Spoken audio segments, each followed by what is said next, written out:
You're listening to the Beans and Dice podcast, a podcast about how we game. Hey, folks. Welcome to the Beans and Dice podcast, Thursday night live call-in show. I'm Carlos. I'm Rob. I'm Dan. And I'm Wayne. And we are a podcast about How we game. Thursday nights is all about how you game, which is why it's our live call-in show night. We will open up the phone lines here shortly. We will tonight come to you with a topic at hand.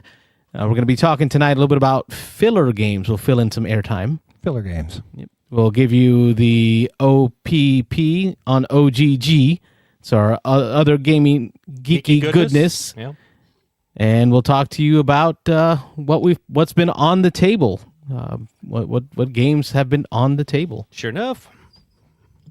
I guess we'll start off with our main topic. I'm going to throw it to Dan for this main topic. Dan's hosting. All right. Sounds good. All right. So we're going to talk about filler games tonight. I ran across a post on not Discord, but the other one that everyone... Oh, Reddit. That's the one. Oh, Reddit. Okay. Yeah. Ran across a post on Reddit about somebody talking about filler games and what's a filler game and what qualifies as a filler game and what are the best filler games and so on and so on. And it was a really, really long discussion.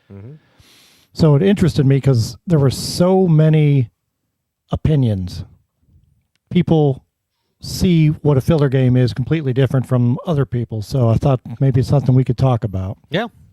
So to keep it from getting out of control, first I just want to talk about what you personally think a filler game is. And we'll go around and we'll do it in sections so somebody doesn't take up all the thunder right away. So first, let's just talk about time. How long should a filler game be? A maximum amount of time or a minimum amount of time? That's up to you how you want to talk about it, but we'll start with Rob over here. For a filler game, how long is a filler game to you? Well, just a touch of background. So filler game, I think of a game that, again, if you're waiting for around for other people to show up, if you're trying to just kill some time. I'm going to stop you right there. Yeah, all right. Because I don't want you to, like I said, steal all the thunder up front. Okay. Let's talk about time. How much time do you think a filler game should be? Well, again, I guess it depends on how long you're waiting, but maybe 15 to 30 minutes, maybe? What's the maximum? Once you go over a certain amount, what do you say that's no longer Probably a over filler 30 game? minutes, maybe. Over 30? Yeah. Carlos, what do you think? I'm at 45. 45 Really? for a filler Yeah. game? Let's throw that over to Wayne. What's your thought on time? I'm with Rob, 30 minutes or less. 30 minutes or less. All right. So the next thing we're going to talk about on top of that, so we got a 30, a 45, and a 30. I'm in that 30-minute range myself. We win. Woo! All right. Carlos is wrong again. 30s win. On Reddit and then a couple of other sites I went to when I was looking into it, we had everything from 15, 30, 45 to 60. So, I mean, it's very personal as to what they define a filler game. Like James Odak, 60 minutes is probably a filler game for him because he's used to playing 4, 5, 6 hour games. Sure. Now, as far as complexity goes... Oh, we got somebody joining us real we got quick. Mike. All right, Mike's let's get coming Mike in on. here. Yeah, hey, Mike.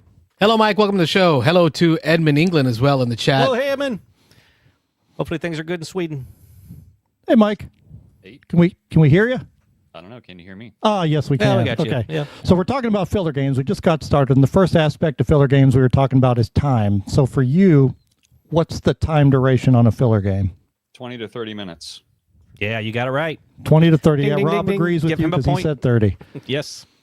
Now, another topic that came up besides time was complexity. On there, a lot of people were talking about low complexity to eliminate the analysis paralysis, the AP part of games, and that it's more of a function and mechanics over theme because you want things to roll along a lot quicker.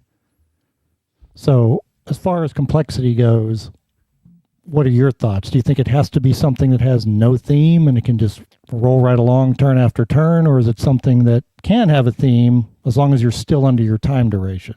Let me start with the discussion of... No, I'm just messing with you. Yeah, Rob doesn't go first now. Carlos.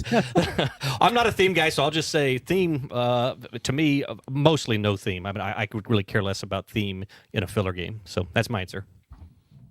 Carlos. I think theme is doesn't matter. Like theme's agnostic, whether it has theme or not. There are some good filler games. Like I don't know. I would call Marvel United in the third because again I say 45 minutes. Right. To me, that's a good in between game, and it has great theme. It's all about theme. Wayne, what you got over there on theme? Do you think theme matters in a filler game? I think theme matters in any game, whether it's filler or not, if you're interested in a theme, right? If you want to play a game that has the theme, then it doesn't matter whether it's a filler or a 6-hour game, theme matters. And I think you can have fillers that have theme and are still in that 10 to 30 minute range. And you can have games that are completely void of theme. So I think it matters the type of game you're on. Rob's not a theme guy. He doesn't care about it. I'm a theme guy. So I like filler games that have theme. So, but I will also play them without theme. It really depends on, I guess, the mood. But I don't think it matters that filler shouldn't have theme because it's too short, right? You can still have theme in 30 minutes. Okay, Mike, any thoughts? Theme is not a priority on filler games for me. If it has it, great. If not, it doesn't matter. I'm not. When I think filler, I'm not reaching for something like, oh, it's got to have a theme for this filler game. I don't care. Straight up, I don't care. Right answer. Give Mike another point. All right, Mike has got 2 points. Everybody else 0. So we'll snake draft it. We'll start with Mike again here. So what's another aspect besides complexity and time that you think a filler game needs to have compared to what's not a filler game? It's got to flow pretty well. Like it's got to be quick turns, in my opinion.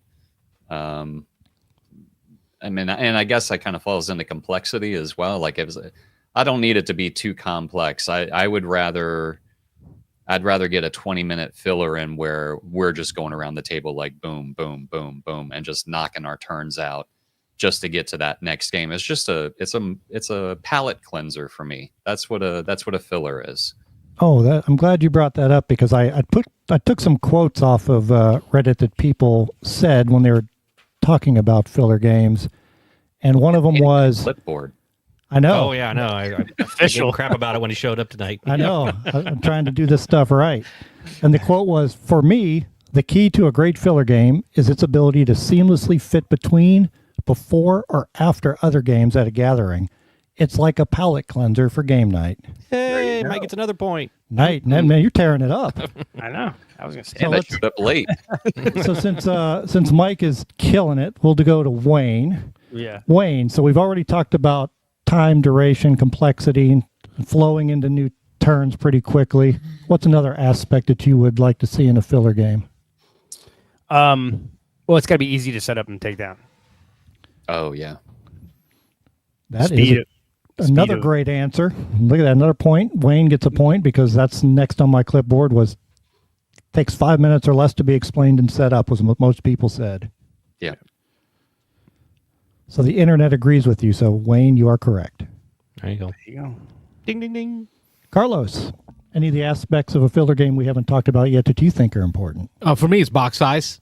Box size. That Yeah. one didn't come up, so that's cool. Okay, let's talk about Going it. outside the box. No. Keep it in the box, baby. In the box. All right. Now, for me, the box size matters. Filler games are not. I mean, if it's I guess it goes with what Wayne's talking about. If it's a big box and you got a lot of setup, a lot of components, for me, box size also matters because these are the games that I can throw into a backpack or a small bag to take with me to game day that I know aren't going to be the main appetizer or the main meal of the game day. It could be an appetizer or again in between a filler. Box size. Bring many of them, and it comes with less components. And speaking of like when you have your game bag and you're putting in all the big games you're going to play that day, the small boxes that you use to fill the space are your fillers. Pretty much. Well, Literally. unless Space fillers. They're trick takers or something. Those usually don't take up a lot of space. All right. So now we're going to move on to Rob. Rob, is there anything you think of that no one else has mentioned?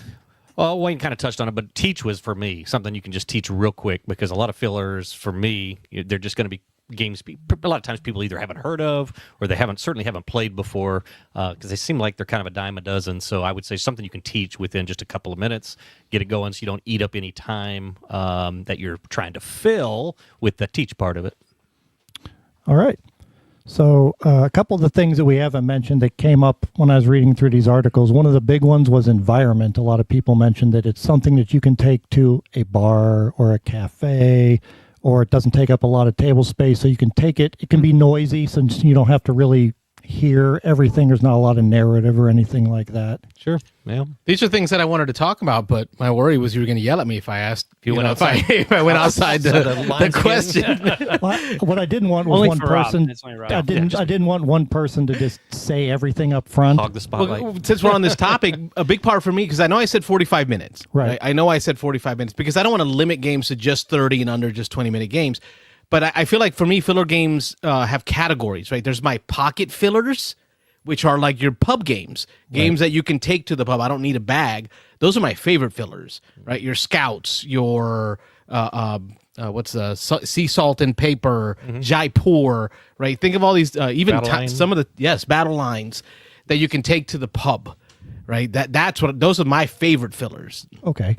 Well, one of the things I was going to ask was people talk about their favorite fillers, so we're not going to come back to you since He you ruined it. rattled You off. ruined it. He rattled off. He did it. No. I was going to say everybody Pulled a talk Rob about like. here. Yes, he did. I was going to say everybody talk about like 3 or 4, but he talked about 3 or 4, so he's done. So I'll run the camera.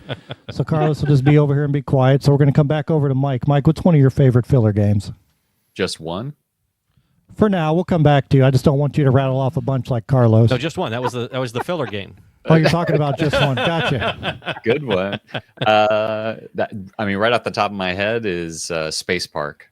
That's one of my favorite fillers. It's set up, tear down, teach, and play within 20 to 25 minutes. And it's got plenty of theme. I'm with Mike. So what you're saying is it could just be park. It doesn't have to be space park or anything. I mean, you could make it. You're flying rockets water around. park, You're getting robots. amusement park, water park. I mean, you could slap anything on there, right? Yeah. Rob, the cynical one, has spoken. Yeah, there you go. Yeah. Wayne, Yeah. what's one of your favorites? For Sale.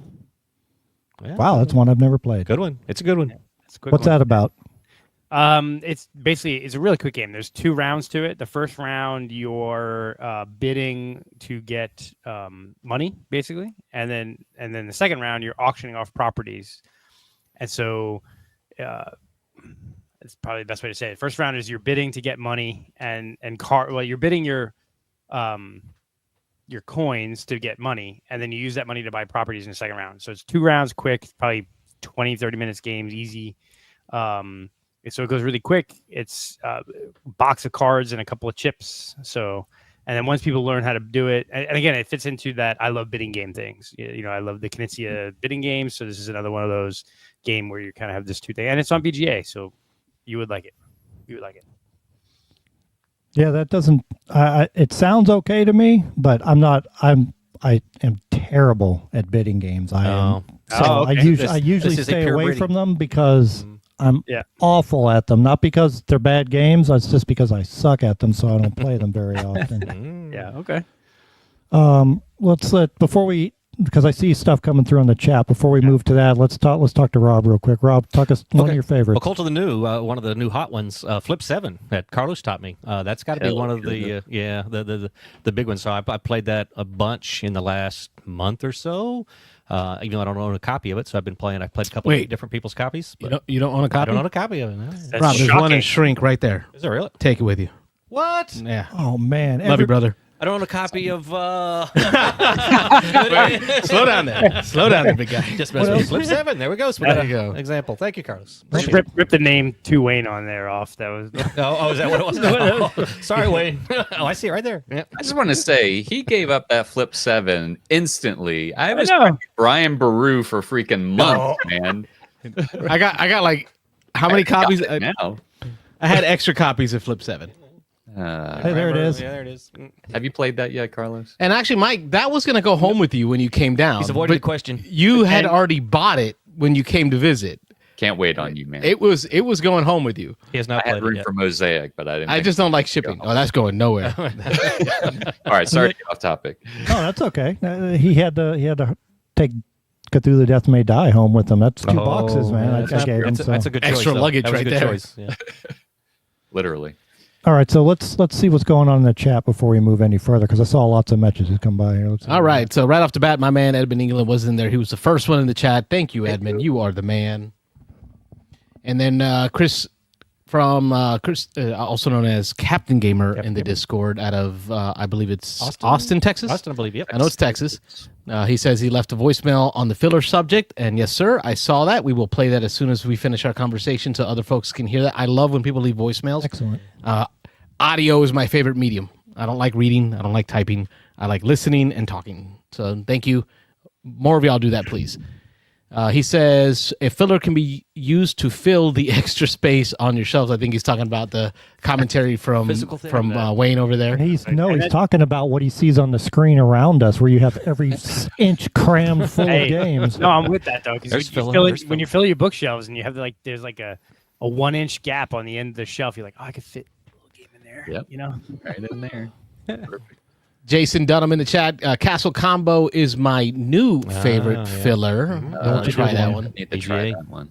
For Sale is great. Mm-hmm. It is good. It says it works great at 5 and 6, which is nice. Ooh, what's the box size on that? it's not very. It's small. tiny. Deck of cards, basically. Yeah, it's like a small box. You can get through a game of that of 5 or 6 people in 30 minutes or less? Yes, easily. Wow. Yeah. Nice. Yeah, I under might 30 have to minutes try it probably. out then, even though I'm terrible. It's on at them. BGA. It's good. Okay. And it goes. I think you really need at least 3, but it gets better with more people. As you get 3, 4, 5, 6, it gets even better. Mm-hmm. Great. Yeah, great chat. Thank y'all for getting the chat started. Don't forget to hit the thumbs up. The depressment of the like button is welcomed. Let's keep it going. All right. All right. Back So to Dan. let's talk some more fillers then. I can't believe Mike didn't say Robo Trick. I mean, Mike. Well, that's a little bit more of a teach, I think.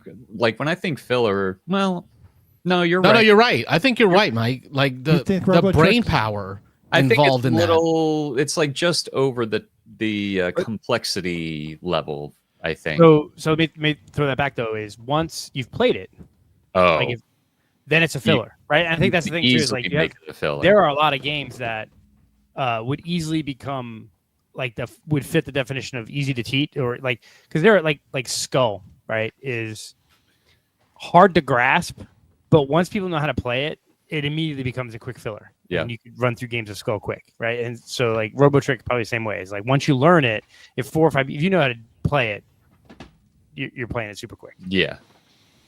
Oh, he just threw one of Rob's favorites, Lost Oh, Cities. yeah. I know that's one of Rob's favorites. one of filler What y'all games. can't see That's not for really you a- listeners is I have filled the table with filler games. I'm just throwing them on the table. I'm just throwing them down. Lost Cities can go more than 30 minutes though. And that's why I said 40, 45. Like I'm okay with a 40, 45 game and I can still call it a filler. My worry is this. Okay, so let's take it back to this. I know this is what Rob said. My worry is this. Is a 2-player game a filler game? Sure, why not? Of course. I don't know. That was always Games. I say yes because, and actually 2-player games for the longest time were only fillers for me, because if you had a game day and you had 3 or 4 people already in a game, a Euro game that's going to take an hour or 2 hours to play, and 2 more people show up. All right, you guys go play a bunch of 2-player games, and then once we get done, we'll split into 2 groups of 3, right, or something like that. So 2-player games for the longest time in my game groups were the fillers. Now I play 2-player games to actually just play them because I enjoy them so much, But for the longest time, there was a stack of 2-player games at a game day, because the first 3 or 4 people show up would play a Euro, and the next 2 would have to just wait, and then we'd break off later So on. I'm still right. A 2-player game is not a filler, but 3 2-player games can be a filler for the 6 of y'all. Okay. Wow. Sure. No, you're not. right. No. You think so? No. Okay. I lost points, and you were all dumber now for me having said that. Yeah. A little bit. No, Wayne touched on something that a lot of people online were talking about. They were talking about the flexibility for when you're waiting for people to finish a longer game. You have a filler game that you can play 1, 2, maybe 3 of if you're Carlos while you're waiting for the games. So yeah, that's definitely something that comes into the filler category.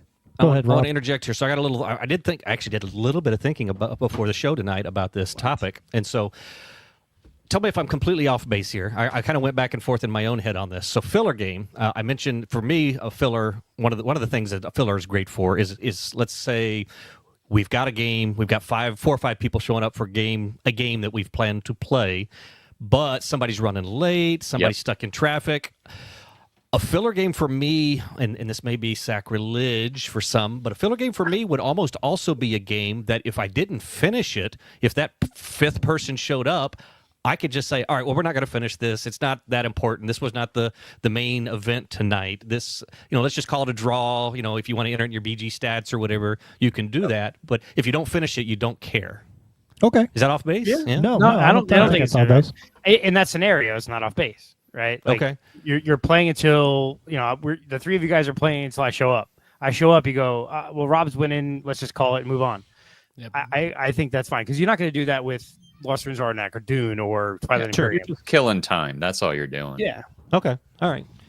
One thing I saw pop up a couple of times too, and I don't know games that this would work with, so all of you may know better, that a thing that came up a lot was a filler game will allow players to drop in or out without destabilizing the game. So what games are these people talking about that you can do that with? Maybe just thinking just about one or Green Team wins. Just one. That was the first one. Just thinking Green Team wins. Green Team wins. Yep.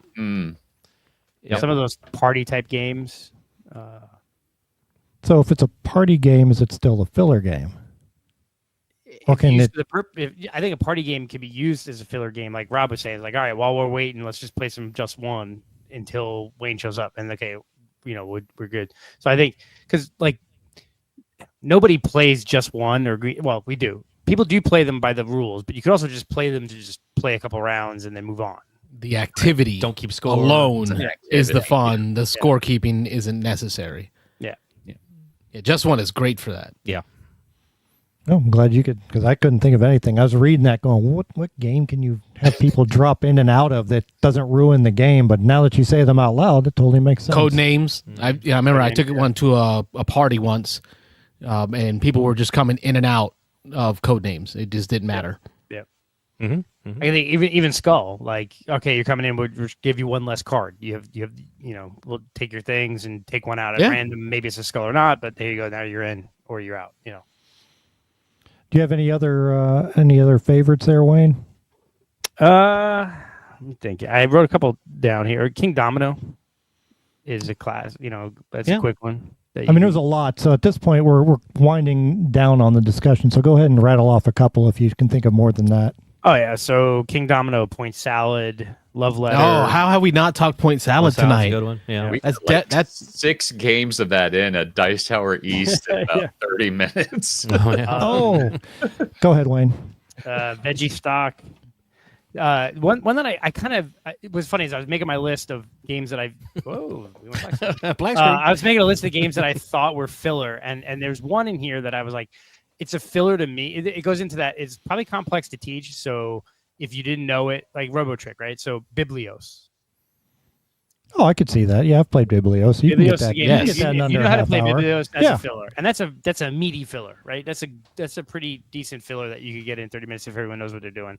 And Jason Dunham agrees with me. He just typed in Biblios as I said it. Oh, there you go. Yeah. Karuba's a little bit longer, but yeah, that could be good.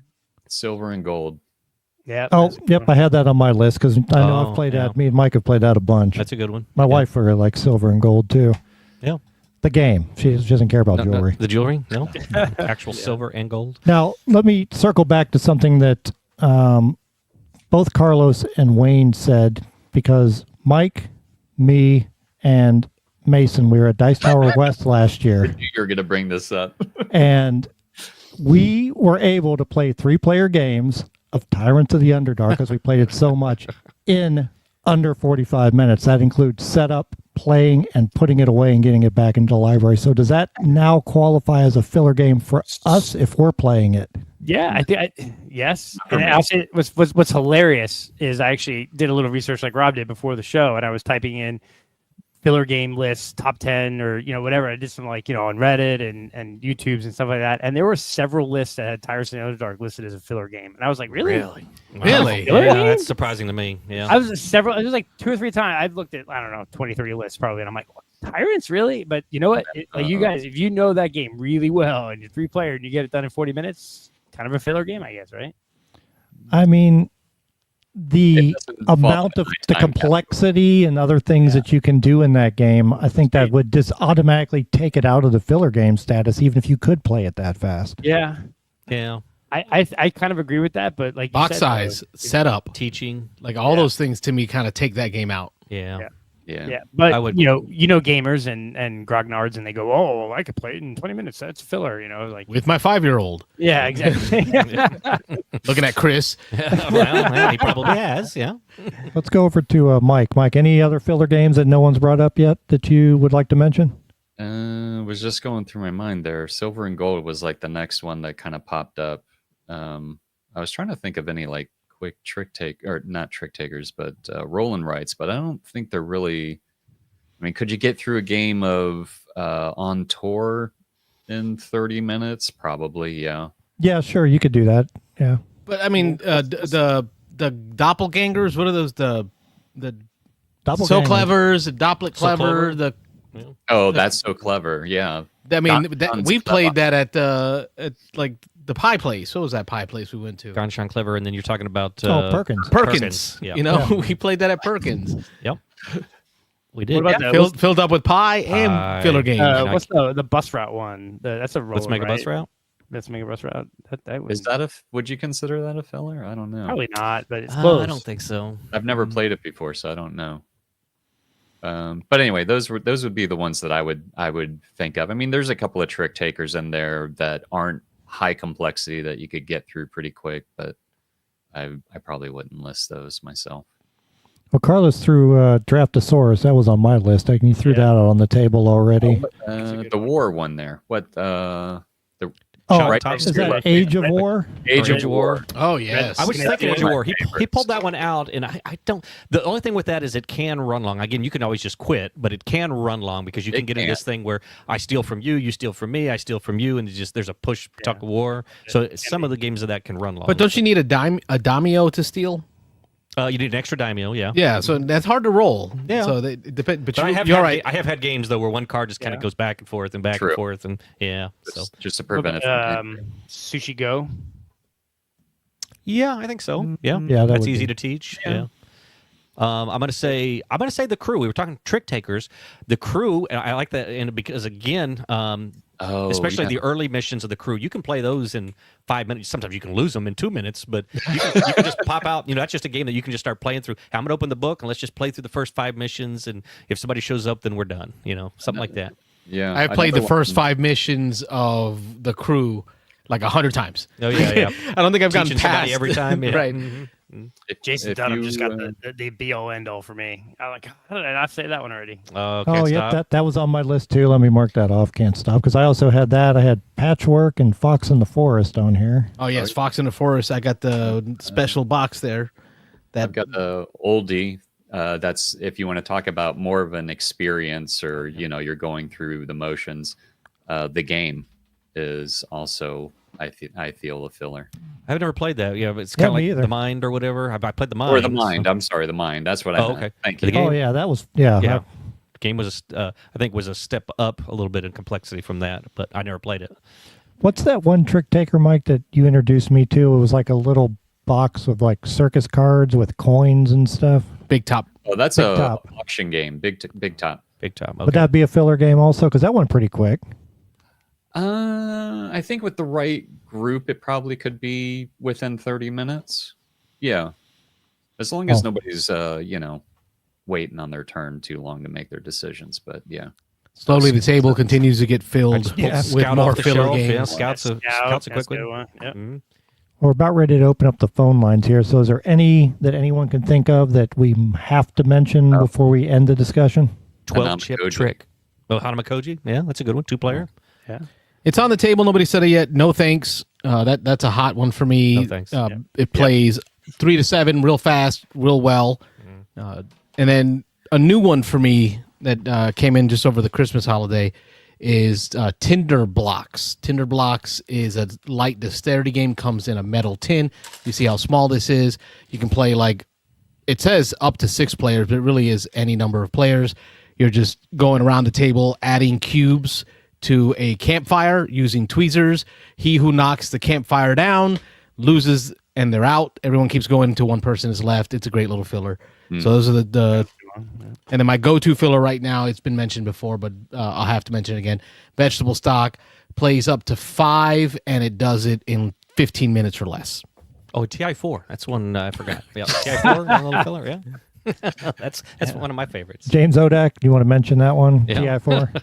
Yeah, Trio is one that is in the chat, and I think Michelle has mentioned that on the chat. They played that a today. bunch of the game day Here's a last good week. one.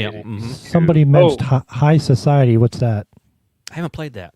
Pablo 42 in the chat says High Society. Rylax Gamer says Coup.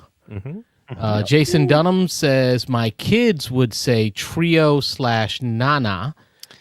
I've seen the Trio. It's like a new game this year. Yeah, it's hot right now. So not readily available because I bought it in Japan, but Harvest, and many of you guys have played Harvest. yes. If you want to hate everyone that's near you. Dice Tower, we played that. It was nice. Wayne, That was when go ahead, Wayne. Sorry. No, go ahead. Go ahead. I was I was going to say, when we were at Dice Tower, what was the game with the animals? And we were like drawing. Botswana. Botswana. Oh, yeah, that was a good one. That one didn't take more than 30 minutes. No, that was Tunisia. Botswana's That was a bidding game, too. He said he didn't like bidding games. He's named 2 bidding It's games. coming out now. Yeah. I think I liked that one because I was good at it. Oh, Yeah, Botswana's good, and then I think Harvest was a big hit. I think that I was don't good. think anyone. I think Botswana was a big hit. I think everyone liked that. Yeah. But Harvest was a real hit. Like that game got played a lot at Dice Tower East, and most of those we had at least 6 players several times, and that game was under 20 minutes, 30 minutes. Yeah. Quick one. Pablo says strike. Nobody has said strike. What's Strike? That's the dice It's the rolling. dice chucking game. It's got the little gladiatorial dice bowl. Oh, And yeah. you chuck the dice in, and if it got Oh, yeah. matching dice, they die and pull them out. And You saw one of the game days, didn't, or maybe you left before That's that. a No, great I was filler. there. I You were played there? that. Yeah, Okay, as soon as yeah. he said the little gladiatorial thing, I remember playing Throwing the that. dice, yeah. I got eliminated in that right away. Yes, Jason Dunham says Biblios, Valbara, and Nar. Nars. Nar's a little Close. heavy, but yeah, well, Nar's a little. A few minutes there. Flip 7, Push, Chicken, and Ya Blew It from Pablo. A lot of good games being thrown out here. Sushiko there. See, yeah. Yeah, thank you. Floriferous in the chat. High Society has a reverse bidding like No Thanks, one of Knizia's best in his opinion, says Pablo. High Society like No Thanks. Yeah, I'm interested. Yeah, I mean, Wayne's got me sold on trying bidding games again, so Let's do it. I'll have to try the what was it, For Sale? For sale. That's a good on one. BGA? On BGA. Okay, Yeah. I'll give it a shot. Yeah, Thanks. we'll set up a game. All right. I think For Sale is one I want to try. Yeah, let's do that. Let's set that one up to see if it's one worth Just a buying. group of us so y'all can learn it. Yeah. Yes. All right. When I get back, I'll set up a game and invite you guys. Cool. All right. I appreciate you. I especially appreciate the chat coming in strong with a bunch of suggestions too. like it. So thank you for the interaction. We really appreciate that. And that's our discussion on filler games. Oh, and we have a voicemail. Do we want to do that first about filler? yeah. Yeah, we're going to let's open up get the it. phone line. We're going to get it started by playing this voicemail that came in. Let's go. Let's go. We promise. Let's go. Hey guys, this is Chris from Texas. I was just calling in on the show discussion for what is a filler game. My definition of a filler game is a game that plays in under 30 minutes. If it's a good filler game, typically you play it more than once. Like as long as everybody at the table's happy with doing it a second time, which usually they are if you pick a good one. Also the setup and tear down is usually very quick. The rules are light. They're easy to learn quickly. So the teach is quick, sub teardown's quick, and the game plays under 30 minutes. So that's my definition of a filler. I'll give you some honorable mentions here. My top filler games are Castle Combo. Nice. In the Footsteps of Darwin, which is you don't play with the full player count. You can easily play that in under 30 minutes. Draftosaurus and Colorado. So those are my picks. And look forward to hearing from the other callers tonight. Y'all have a good one. Bye-bye. Really appreciate that, Chris. Thanks for leaving the voicemail. And that should be a cue to everybody Yes. else out there who doesn't like to call in for the show. Other callers. Call in and leave a voicemail. We really appreciate that. All right, phone lines are open. 813-618-7099 is the number. Call in, talk to us about your favorite filler games. Again, it's the Beans and Dice podcast, Thursday night live call-in show where we talk about how you game.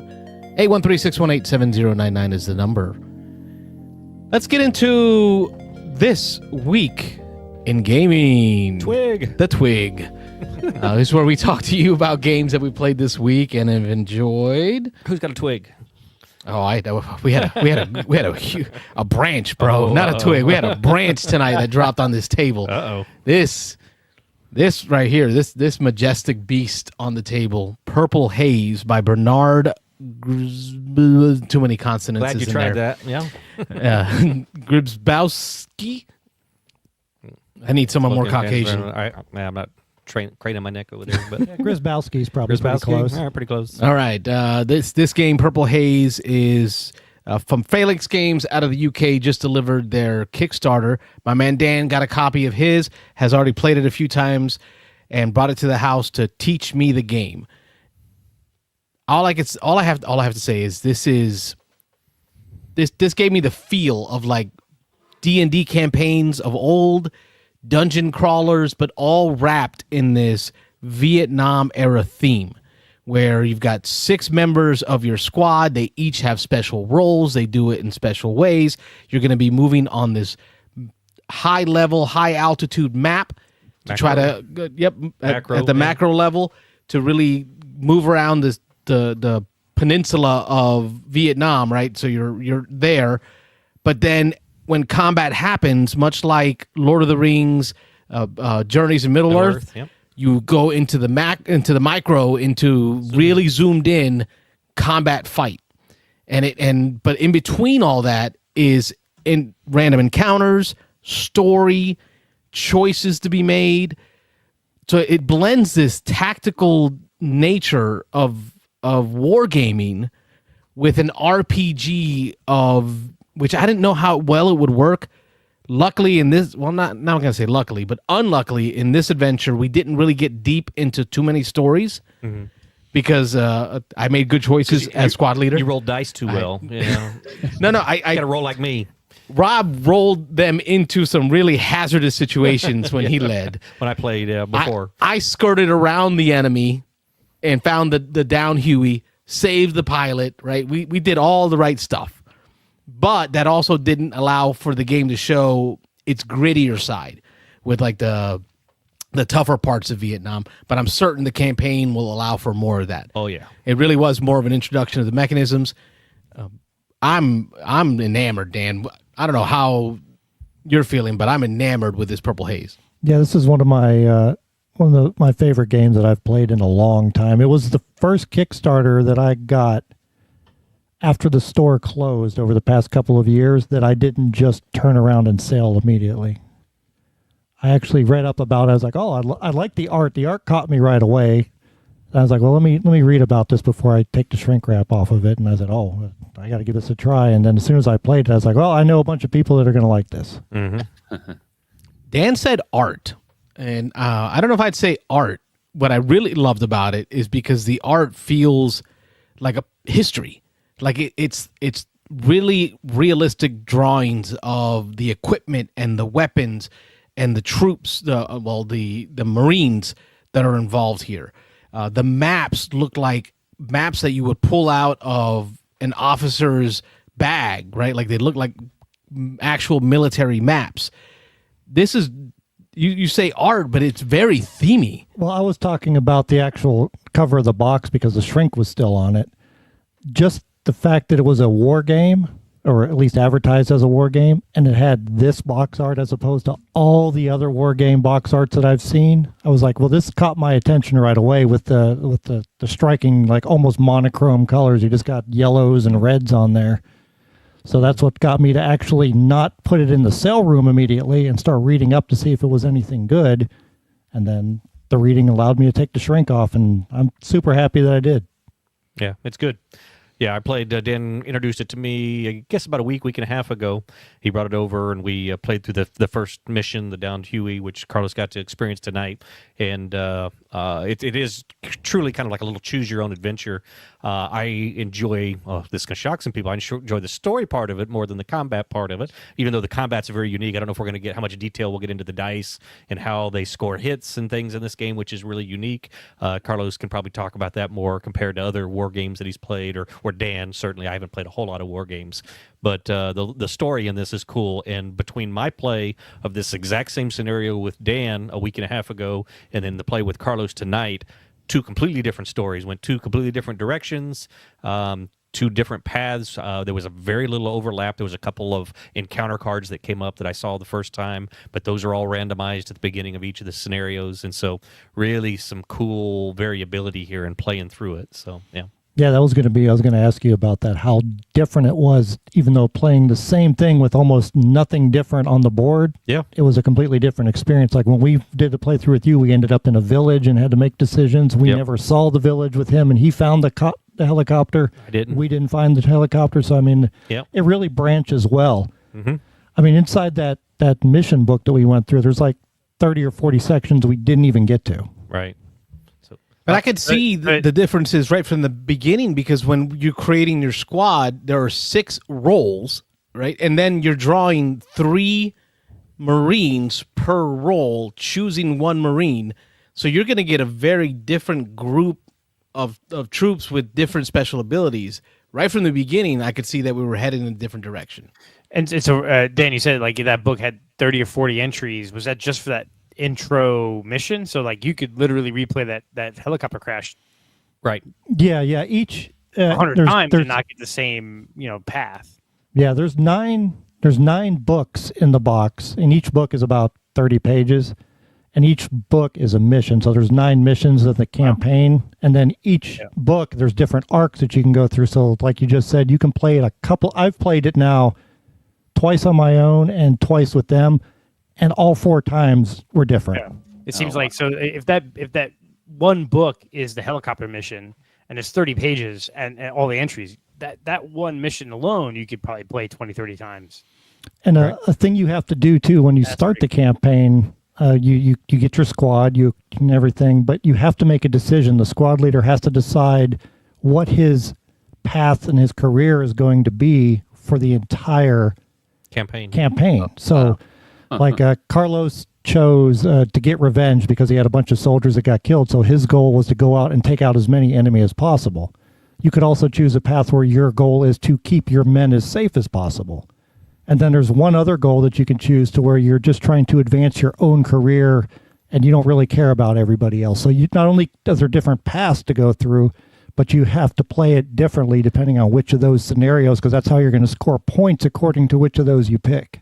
Right. I was going to make sure that was stressed. So those 3, that decision you make at the very first, you read a little intro text, but then you got to make that decision. What is the motivation of your squad leader? Which of those 3 things? And the points you score during that campaign are all based on that. So if you're looking for revenge, you score points based entirely on how many enemy, I don't know. That's a word. Okay, that you take out during the game. If it's to advance your career, it's more about keeping people alive, advancing, levels, keeping your squad leader, making him the protected target so that he can level up, because you level up throughout the campaign. You get experience points depending on what you do, how well you complete the level. You arm up your soldiers each time. You have each one of them has a carrying weight, so it doesn't get super heavy. I guess I hesitate as I'm explaining more of this, because I start thinking now that maybe I'm making people think this is a complicated war game. No. All right, I gotta think about how many points of stuff I can carry,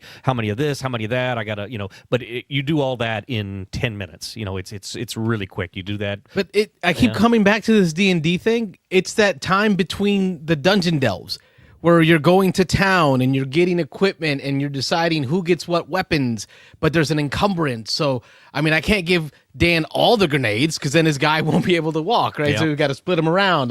It really felt like an RPG campaign. We even had an in-between dungeon adventure where we went to town, and of course I rolled terribly, and because I rolled terribly, we were on what do they rickshaw. call a rickshaw, one of those little carts, and it broke, and 2 of our guys got injured, so now they're going into the next mission with injuries. So it feels like a campaign, like an adventure. It is a campaign. That's a dirty word for you. Campaign. is. They say, I can't wait to play the campaign, but this guy ain't gonna have none of it. So me and Dan got to find somebody else. It does to play have the a solo. campaign. Yeah, It does have a solo, which I never play solo.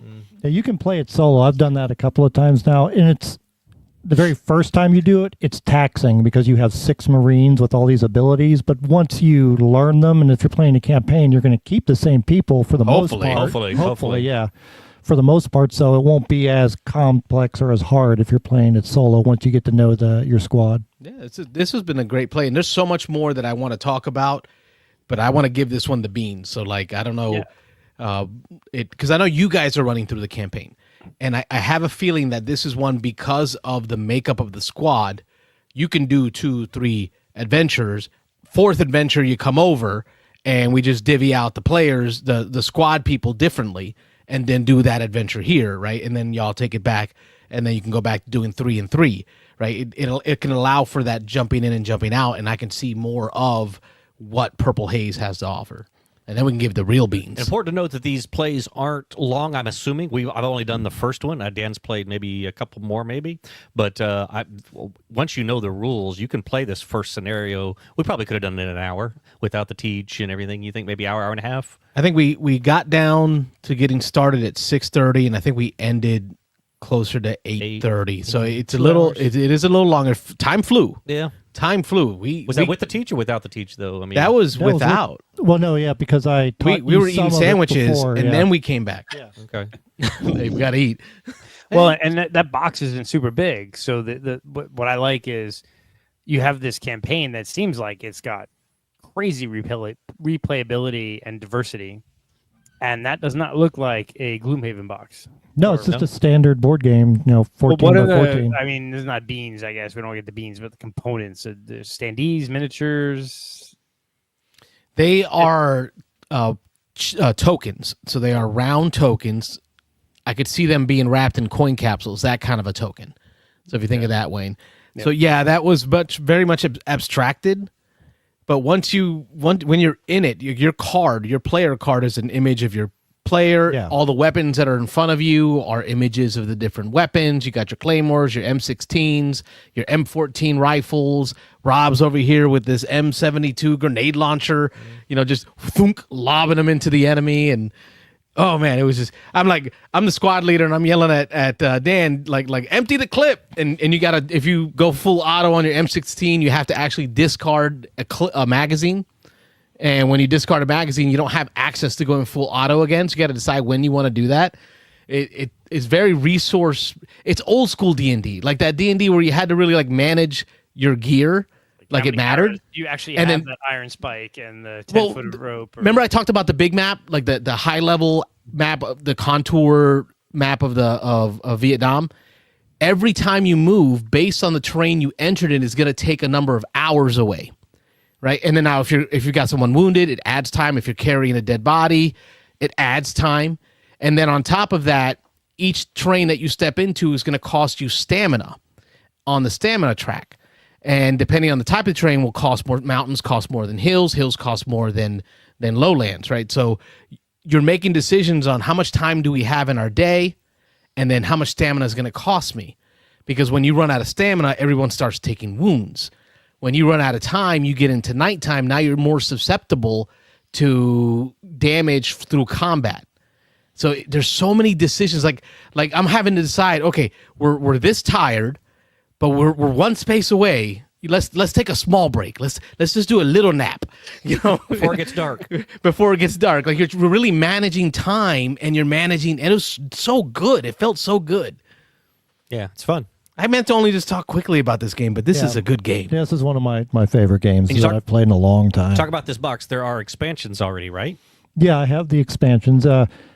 This has 9 missions in the campaign arc. Each expansion box has an additional 3 mission arc that you can take your squads onto. And then there's an expansion box that I have that actually adds the underground tunnels where you have to go through the tunnels to look for things and stuff. So I haven't got that far yet, but eventually I'll get there. Yeah, good stuff. Yeah, William says, I guess I missed my chance to play. We had set up a game day that didn't work out, and William wasn't able to make it. But no, William, I am going to get my own copy of this. This is it's already online. It is, I think, meant for 3 players. It can play more than 3. It's meant for between 1 and 3 players, but it definitely can. It says it can do more than 3. You just got to kind of finagle how you divvy stuff out. And it's really a lot of discussion back and forth between you more than it is like I'm taking my turn type of thing. It's more of a collaborative effort. It's like, okay, well, we see something over there. What do we do? Do we wait and see what happens, or should we scout ahead? But the ultimate decision comes down to whoever has the squad leader has to make those decisions. Carlos said he's getting a copy, but just to be clear, this is not available yet, right? You looked and it's pre-order, is that right? Yeah, I think it's on pre-order in some places. Yeah, this is a Kickstarter version for Dan. But yeah. What were they charging for the pre-order? Anywhere between 80 and 100. Okay. So I think the pre-order was 80. I mean, but some people are selling them right now for like 100. I guess they're selling their copies. Kickstarters, yeah. But you talked a little bit about the decision-making aspect, the collaborative piece of it. But it's definitely not as much as like the collaborative part of it as God. What is that? Sleeping Gods. Sleeping Gods, yeah. Sleeping Gods to me felt very vague. Like, any player can do anything and share everything. Like it was too open in decision space. Here, I felt like you did have your own decisions to make. I, as squad leader, I can give an order. I felt, here's where I took it. I can give the order to the machine gunner to fire. No, that's exactly what you're doing. Yeah. What I don't want to do as a squad leader is say, here's your target, right? So I would say, Dan, I want the machine gunner to fire, and then you let Dan, who controls the machine gunner, decide how he will activate that turn. Well, you should probably do that. Yeah. You should. we did say that. You should probably hit that guy. But I mean, and then Dan picked his own target. Yeah, there you go. And then killed it. Yep. He did great. As the squad leader, though, whoever is the squad leader, this decision still is up to them. You delegated it out. It's like, okay, I want you to fire, and you find the best target. But I mean, you could have said, hey, I know that guy over there is the best target. Light him up, and that would have been fine too. I mean, it tells you in the book that the squad leader has the ultimate say in what happens on the decision finally. Yeah, we had a great time having those conversations. Yep. Okay, so then we are going long on this one, but I'm okay with that. Y'all are still here, 8 of you. We're gonna roll with it. The combat mechanism for resolving combat is innovative. It's new. I've never seen it done before. It has that feeling of risk, right? So in Risk, right, you roll dice and then you kind of line up the defender and the attacker's dice based on the value, 1 through 6 on the D6. Here, you're lining up your own dice to attempt to get pairs or sets of numbers. And so you get a dice pool, right? So for example, my M16, when I'm firing at single fire rate, I'm going to get 6 dice to be able to hit with. But then there's these purple dice that they call skill dice. Focus dice. Focus, yeah. The focus dice don't hit on their own, but whatever number they come out as after the roll, that's the target number that you're trying to match to. So it creates this weird balance. It's not exactly perfect. I don't think anyone's going to be able to math this one out to get the exact statistical value or there were times odds. we would roll a handful of die and we'd be like, oh, you're going to get 6 hits, and it was 2. It was like, oh, man. Those focus dice just didn't come out right. Which I think the reason I like this mechanism so much is because it really emulates combat and war. Stuff just goes crazy sometimes, and you fire a bunch of rounds and hit nothing. Or you just fire a couple and you hit 3 people just on a random chance. So, I mean, I really like that mechanism. Yeah, because it makes you go off your gut. Like, I'm going off my gut feeling. I think this dice pool would be best at that target, and then you just kind of go with it. It's not going to allow for like a Warhammer 40K, right? Warhammer 40K, you'll have a bucket of dice. Rob actually complimented. He picked up all the dice, and he's like, "This is nice. I got a whole handful of dice. It's a whole bunch of dice. It's a bucket of dice." Wayne, it's like 15 dice he's rolling at one time. It's so cool. Nice. It's so cool, right? But in Warhammer, every 4+ is going to hit, right? Well, I know the odds of a 4+, right? And I know the 16% chance bell curve on a D6 to roll a number. And then I know bell curve, so I know what the odds are of what I'm going to get in this attack. With this mechanism, I can't use that as a crutch to say this is statistically the best thing to do. My gut tells me that number of purple, that number of yellow dice, that number of white dice, this is good. Let's go. Till we talk you out of this seems like taking the one guy off. Yeah. Go ahead. No, go ahead, Rob. No, you go. I was just saying, we talked Carlos out of a decision once. He wanted to wipe a guy off the board. We were like, oh no, He you had can- like one life left. You can roll those 12 dice at one guy, or the guy right behind him's only got 5 life. If you roll those 12 dice, you're probably going to kill the 5. He's like, no, I really want to get the one guy. I was like, come on, that's overkill. And then he rolls him. He's one short on killing the other guy. So 2 guys are. Yeah, it's still on the And then board. what happens, Wayne, is after each player activates, so Dan would activate, all of the bad guys go. Right? They do one giant onslaught, like brakada, right back at us. And then, oh man, the push and pull. I didn't tell you about this. So Wayne, there's a track. Picture number 7 to 7 with a 0 in the middle, right? And it's the action point track. The initiative, yeah. And it's the initiative track. It's like a tug of war, right? So the Vietnam, the North Vietnam, the NVA would go, right? And you'd pull a chit, and the chit would have a number on it between like 2 and 7, and that combat attack would take 2 initiative. So you push them from 7 to 5 on their track. Well, it's still on their side of the track. They get to do another combat. So you pull another chit, and it might be a 4. So now they're like 1 away from the middle, right? Okay, they get to go again. Now it's a 6. We push them 6 into our initiative track, right? So now we get to go. Our actions cost a certain number of initiative, right? We have to decide, okay, Rob can do a piddly shot for 4, but then that allows another one of us to activate, or Dan can go plakata with the machine gun, but that's going to cost 6, and that's going to give them initiative. Think about those decision spaces. Yeah. It's Cool. great. Yeah. I like that push pull. Beans and Dice Podcast, state your name, where you're calling from. Hey, it's Chris from Austin. How you guys doing? Hey, Chris. Hello, Chris. Hey, guys. Thank you for the voicemail. Thank you and for a the live filler call. game Yeah. conversation. Yeah, thanks for the topic, guys. That was great. Thank you, Dan. Lots of discussion in the chat. That was very engaging. Yes. What you got for us? Well, I had a question for you, Rob, and then I had a question for everybody. I'll start with Rob's question. Uh-oh. All right. So now that you played Finca, I know it's only one play. What are your initial impressions from one play? I liked it. To be honest, it was a little more complicated than I thought it was going to be. I thought it was going to be lighter than what it was. And so I jumped in the first turn or two, and I was like, okay, I'm just going to do some things. Carlos is nodding his head over here. But I first couple turns, I was like, okay. And then I was like, hold on. I have no idea what I'm doing. I need to go watch a video. So I watched a video, and then I came back, and I took a couple more turns, and then I went and watched the video again because I was like, oh, I need to figure out how stuff scores. I'm not quite catching on to this whole scoring thing. And so, I took my time, so I may have drugged the game a little bit, but it was fun. I enjoyed it. It did feel. How long has it been out? Do you have any idea when it was released? Oh, this is like the third reprint. It's been out a long time. It's been, 2014. I'm trying to remember, 2012, 2014. Okay. Somewhere around there. I mean, All right. I'm I gonna be. can't remember the exact, but I know they reprinted it. This one looks great because that's Vincent Dutray's artwork. Yeah, there you go. Yeah, and I'm gonna just say that it did feel classic, and I don't want that to feel too in a negative way. Although it did feel like some of the mechanisms, some of the mechanics were kind of simple.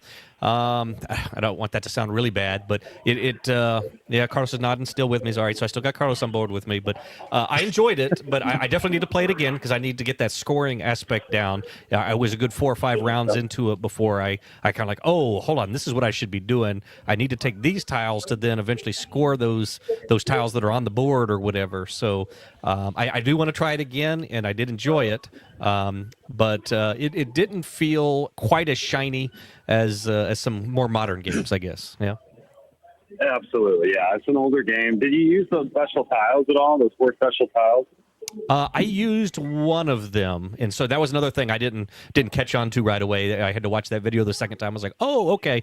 I need to really make that decision on whether you save those for the in-game scoring. I think they're worth, like 3 points if you save them, or 2 points? 2 points. Yeah, 2 points each. Okay, and then you've got they give you 4 actions. One of them you can basically take a double turn. One of them you can move your worker to anywhere. So it's a rondelle game. Just for those who don't know, you're kind of moving around a rondelle, and when you land on a spot where other people are, or even your own people, you get the number of resources. So if you're landing on grapes and there's 2 players there, you get to 3 grapes because you're the 3rd player there. Then when you move off of a space around that rondelle, you're moving the number of spaces based on how many people are on the space that you're leaving. And so it's a real mind mind game there. It's really thinky on that part of it, on how do I move around this rondel to collect the most resources. And then to add to that, not going into all the depth of it here, but you got the little carts, the donkey carts that you're having to collect to actually then trade your resources at the market. And you only get those donkey carts at the two of the edges of the board. So as you're circling around, you're trying to cross those lines to get the donkey carts at the right time, so that when you have the right number of resources to collect something on the board, you can cash those in to do that. So again, it was a little, that extra layer of complexity there, being a little more complex than I was expecting. I thought it was going to be a little lighter. I just kind of jumped into it, and I was like, hold on here, there's a little more going on here. So I had to reel back a little bit and learn it. So I'll say it this way, that rondel and trying to figure out how to work it to your benefit was really a mind. It was rough. Like, it messed my brain up. There you go. But I liked it. I'm glad you got us into it. Yeah, I would just say it's deceptive, and you think it's light, but it's deceptively light. It's like, it's got a lot of thinkiness to the rondel, but then everything else is very straightforward. Right. Yeah, it's collect 2 oranges and 3 grapes, and you can score this tile. Yay! Right? He who has the most grapes will win the most points when this tile patch is empty. Stack. Yay! The stack of tiles is empty. Right? All that stuff is easy. The hard part was figuring out how to get a donkey. Like, how do I find a donkey in this game? Like that, I could not get one. It was rough. Yeah, and you gotta cross those 2 spots. There's 2 spots on the rondel where you get donkeys.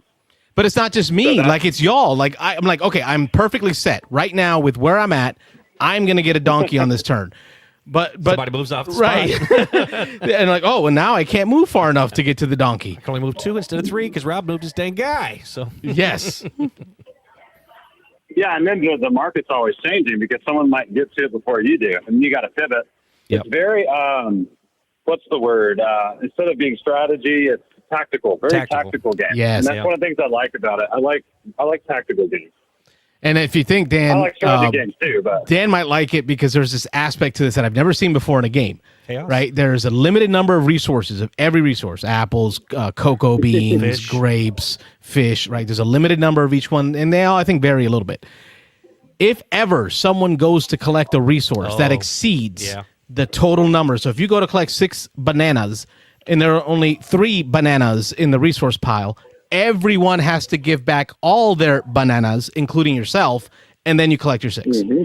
Yeah, so that was weird. If you see somebody collecting a type of hoarding a resource, you can just start collecting that resource until you pull it all from them. Bust them in. So you can really make them bust. And the same goes for donkey that's cards. Where the player interaction is too, though. I mean, because it prevents hoarding, number one, and it's unique. I've never seen a game that does that. And that's one of the things that makes it stand out, in my opinion. Lots of rondel games, but none that do that. Well, thank you for teaching us. Kind of like it was like Catan, where you trade out all your sheep or whatever, and then you play the card that makes everyone give you all their sheep or whatever. You know, like the Horn of Plenty card. Yep. All right, you got a question for the group? Yeah, so for the group, and I know we've covered this a little bit, I think, last year towards the end of the year, but what are your guys' top 3 games that you want to play in 2025, whether on VGA or in person? So just games you want to play, your top 3 for the year. So new or you're old? Like, I'm going to play these 3 games. I've never played them before. Never played. Okay. Never played. Never Okay, played. so I was going to clarify that. Yeah. Okay, new or old, but games you're playing for the first time in 2025. Yeah. Okay, I mean, new or old. Yeah. Somebody chime in here. I'm going to think for a minute. Well, for me, on my list was Purple Haze, because we had done a list recently where we talked about games we were looking forward to playing in 2025. I think that was my, it was on my, and it was Dan's number, where was it? Number 1, probably. Dan's number 1 was Purple Haze. Yeah. Mine was an honorable mention. But for me, my number 1 is Hegemony. Hegemony? Yeah, hedge your money. Hedge your money. Hedge your bets. Rob, you had put On Mars. On Mars, yep, that's still up there for me. That was your 2025 best to play or wish to play. I know I mentioned Arcs also. Yeah, Arcs is one I still want to play. Yeah, I was going to help you out because you were a little lost there. A little fuzzy, yeah. I think I did two of the ones on my list already. I did Purple Haze And Cascadia? and Cascadia. I think all I have left is Final Girl, right? Actually, yeah, I'm going to check those off for Dan. Dan checked off Cascadia. Dan checked off Purple Haze. Nice. What was my third one? And I'm curious. You got to Rob has his number 3 is Arcs. His number 2 is Andromeda's Edge. Oh, yeah. And his number 1 is on Mars. Okay, there we go. Yep. Have you played any? I have not played any. Okay, so Dan's already got us beat. Was I on that show? No, I don't think see you. were. I don't think I was either. No, right? Mike was. Wayne wasn't. Mike, your number 1 was My Father's Work. Yep. The Witcher is number 2. Yep. And Uprising, Curse of the Last Emperor is number 3. I would agree with that. Can I check any of these off for you? I wish. That's a no. Let's get Wayne's while we're here then. Yeah, Wayne. What are your top 3 games you want to play you've never played before in 2025? Top 3. Jesus, I don't know. We can give you some time and ask you again at the end of the show. Yeah. Video game champion for Wayne. No, Video game yeah. champion? Put that on the list. Video game champion. All right. Video game Chris champion. knows it better than we do. Yes, Yeah, he no, does. Regular viewer. No, it's on the spot. You're trying to think. No, but I do want to play Video Game Champion. That one's on the list. I regret not playing it at Dice Tower East last year when they had a table of it. That the theme of that is hitting home for me. Definitely want to do that. What? I'm not going to segue into it, but a teaser for later. Everybody should have on their list SETI. SETI. Oh man, it's so good. Yeah, I do want to play that one. I do. Yeah. We'll talk about it a little later. I got a chance to play it. Dan stayed far away, but I got a chance to play it. So I'm not a cult of the new. Come on. I don't know. It's good. Hey, I heard Michael Fortino, like, Aaron Fortino, and Michael Fortino from Armada Games, two brothers that own and run the shop, have messaged me about it. And when they tell me about games that they thought were great, it's got to be good. Like, I'm excited about this one. Yes. SETI? Yeah. That's it's a little bit of a different thing. Like, and I hate to sound like the negative sort of Nelly, but like, No. Please do. I'm with you. Like the games that hit this hype train, right? Like within 2 months, no one's talking about, or within 2 months, everyone's starting to bash it. Like, Amen. I don't want to get on the hype train. Like Arcs is exactly the one. Like 4 months ago, everyone was, this is the greatest game ever made. This is going to be the number one on BGG. This is amazing. And now people are all like, it's okay. It's not that great. So it's like I'm kind of tired of this like quick hype for a game that this is the greatest game ever, and then within 3 months, no one's talking about it. So I honestly am starting to look at more of games that people were talking about a year ago, and people are still talking about today. I want to see a game that has hit and stays up there, right? And so that's why it's hard for me to that's smart. buy into this cult of the new stuff, because so much of it is here for a month and gone next month. Wayne is now my favorite person. Yeah. Yeah. All right. I'm with you. Dare you. Chris, thank you so much for the call and the conversation, man. Tell us before you go what your most desired play for 2025 is. Okay. Video game champion. So I own it, but I haven't played it yet. Luthier. Oh, yeah. The instrument crafting game. Yeah. And I would say the third one, just because I'm going to be playing a lot with my son, is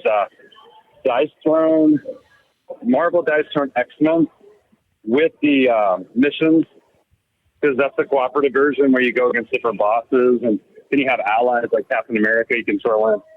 So just because of the amount of times I'm going to play out with my son, and then all the new characters, so we have like basically the all-in. I mean, it's like maybe not everything upgraded, but all the characters and the missions box. That'd probably be my number 3, just because I know I'm going to get it played a lot, and it's going to be a lot of fun, a lot of variety in the bosses and everything. Beautiful. Nice. Cool. Thank you again for making this a call-in show. We from Tampa with love all the way to Austin. Voicemail and call in. Yeah. Double. Yeah, anytime. And then if you guys have a chance to check it out, if you needed something to look at tonight, check out Wine Cellar by 25th Century Games. On the kind of filler discussion, plays 8. It's very interesting. I've seen the gameplay of it, and I think you guys might like that one. I kickstarted it. So Oh, well, there you go. Wayne already likes it. So. Wino Wayne showing up. No, yeah. So actually, what's funny is we could easily totally reach out to the game designer Andrew Stiles. I've friended him on Facebook, and because he's been on the Full 42, he's been on the Board Game Rundown, a lot of the other shows I've seen. He's a cool guy. He's a very cool guy, and it's very cool. It's very. I'm real. That one's on there. You can add that. That's my second one, Wine Cellar, that I want to play because it's a Kickstarter game that I got, and I'm looking forward to playing it. It's a very cool filler game where it's like this quasi bidding mechanism, but you're looking at the wine labels and you're trying to create kind of like a splay of wine bottles to have a collection, right? You're trying to build out your wine cellar. And it's very cool little games. And they did a Kickstarter with like 3 other games at the same time, and you could pick and choose between them. So yeah, I'm looking forward to. I've seen 4 or 5 other YouTube channels play the game as like a demo, and it looks pretty cool. Sweet. Yeah, it's my number 4. So I'm looking for. I think it actually fulfills next month, doesn't it, Wayne? In February. Yep, it's coming soon, February 2025. Somewhere around there. Yep, I'll have my copy Okay. soon. Yeah, so we'll have to talk about it after we play it. Mm-hmm. Cool. Well, that's it for me, guys. Good night, I'll Chris. open up for some other callers. Appreciate it. Thanks for calling, night, in, Chris. guys. Have a good night. My Right. pleasure. Bye-bye. I'm going to have to take a point away from Wayne because Right? because Cult of the New? wine cellar is cult of the new. Easy so come, Yeah, I easy know. go. That's a Easy come, easy Kickstarter. go. It's not a cult of the new. I got to take a Keep it point score. away. Take Sorry, a point buddy. away. So Mike's got, 3 or 4 But, now? but Well, it's not. Mike is way ahead of everybody. way ahead. He's winning. Because he's yeah. he's Mike. There's a love there. They love. Oh, we got another call. Oh, Beans and Dice Podcast. State your name. Where are you calling from? Guess who? Oh, hey. It's a blast from the past. hey. I don't know who this is. Well, keep Ron. you in the dark. Oh, yeah, he gave it away. Ron from Atlanta. How are you, Mr. Frazier? I am good. Oh, there he is. I'm great. How are you guys? Doing good. We are well. What we'd like for you to do, though, is come on down south here Yeah. and get your cold weather because it's running around in my yard and get it the heck out of here, okay? I don't need all this cold weather down here. Take your cold weather with you. But Ron in Atlanta wants people from like New York and New Jersey and to come down and get the weather and bring it back up. Yeah, exactly. He's not that far north. Did you not see? Well, like I think I'm only Facebook friends with Wayne and Rob. Carlos doesn't I believe in was- those things. We got a week ago, well, 6 days ago, we got snow dumped on us, and I did not leave my house. Now, I mean, I lived in Michigan for 14 years, but so I can handle it. But I didn't trust the other people that lived here. Oh, no, not in Atlanta. No, you don't. Nope. You will saw die. I saw that video, and Ron, he's like panning around, and you see the tiniest little dust of snow on the ground. He's like, "Yeah, I'm not leaving my house." Yeah, I mean, I've obviously left the home with more snow on the ground in Michigan. Yeah. But, Yeah. But you I can just trust thought it those was people. You can't trust Atlanta drivers. yeah, exactly. Without snow, you can't trust them. Yeah. No, I've been watching, keeping up on the channels though. Although I'm not on the socials, I did keep up with your channel. I saw some new videos with Super Show. You've got some great interviews in there, and man, some of that stuff. Those folks are enamored, and they are in. Like they have drank the purple drink. a They are lifestyle. in. Yeah. Yeah. Oh, yeah. You're talking about the Super Show video, Super Show memes. Yeah, it's an amazing community. Is all I gotta say. I almost teared up listening to some of the folks talk about the community and what it's done for them, for their mental health, right? For their emotional health. Like it was a pretty cool video. Yeah. Well, thank you. That was definitely a labor of love. But yeah, so obviously I'm playing Super Show. But something else that has developed, something I've been doing for a while, but it's kind of made it official, is I'm an adult volunteer for a venture cruise up here. Did you know that, Carlos? Because I know that you have a scouting background a little bit. For venturing crew? Yes. I'm not familiar with that program, but Okay. if it's anything like the scouting program, wait, that's the older kids, isn't it? It's like the high seas, or not the high seas, the, what do they call Like it? 18 plus. Yeah, and like so up here in Flowery Branch, Georgia, there's a co-ed venture club, and which is centered around tabletop gaming. Nice. And so I'm an adult volunteer for that. I was unofficially because one of my close friends is the advisor, but now I'm officially on paper. So I run role playing games for them. I've facilitated teaching board games, and all that kind of stuff. So it's a thing now.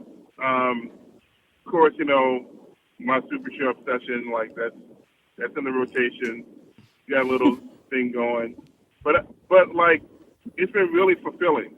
It's been so that's cool. That's awesome.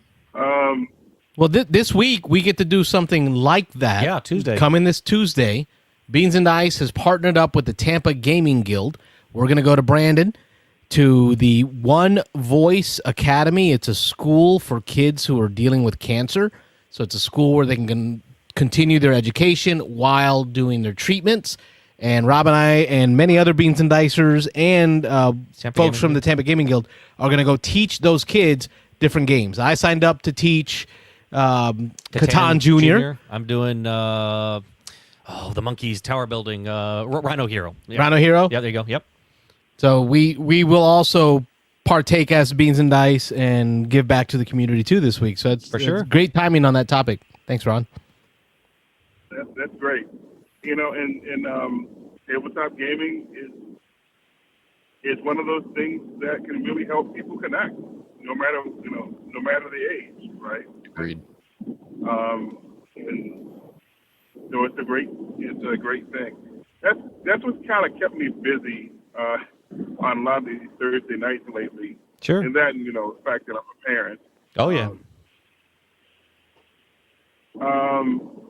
So I don't know if this is the topic of the show, but the topic of the last call that I heard was about 3 games that you're looking forward to playing in 2025 for the first time, whether they're new or new to you. And I got 3 games for you. Okay. Do it. My first game is Wandering Galaxy. Carlos likes that one? Well, I mean, Mike knows this one too. Wandering Galaxies, if I got it right, this is from the same group that did the Crossroads games for the pirate one, the Forbidden Waters, and then they went into the Apocalypse, the post-apocalyptic with the animals. Why am I missing the name? Freelancers. Freelancers, there you go. And then Wandering Galaxies, right, Ron? Yep, exactly. Going to space. That's a good choice. Yep.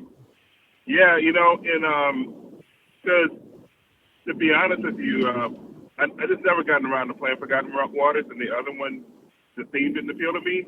But Wandering Galaxy, come on, it's Guardians of the Galaxy. Yeah. Did you back that one, Ron?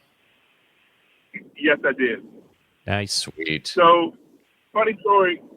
I don't know if any of you other guys backed it, but so I got the box, and I opened up the box. It was December. It was like mid-December, and there's a little, here's the game, everything like that. But the app isn't quite ready, but it will be ready by Christmas. So I lovingly told my wife, "Hey, can you do me a favor and just wrap this up and put it under the tree?" I didn't even pull all the stuff out of the box and shipped it in. Awesome. But because I thought I was gonna get a chance to play over the holiday, but I never did. But anyway, it was still nice opening up the gift that I knew that was there for me. So that's one. My second, and these are all games that I have backed on some sort of crowdfunding. The second one is Marvel Dice Throne X-Men. All right. That was also on Chris's list. Popular pick, yeah. Yeah. I have not played any of the cooperative style of the dice throwing game, and I look forward to it. The fantasy dungeon crawl thing was like, I mean, it's probably good, but that theme didn't go for me. There's plenty of other co-op fantasy games out there, and I just wasn't really feeling it, right? But superheroes, Marvel, I'm sold. Sweet. So I'm looking forward to that. And my third game is Unmatched Teenage Mutant Ninja Turtles. Yeah, I knew that was coming. Go Ninja, go Ninja, go. So now the same thing. Telltale Maze. I'm sure it's a good co-op system. The theme did not appeal to me, but they slapped turtles on it, and like, I'm there. So yeah, I'm really looking forward to those games.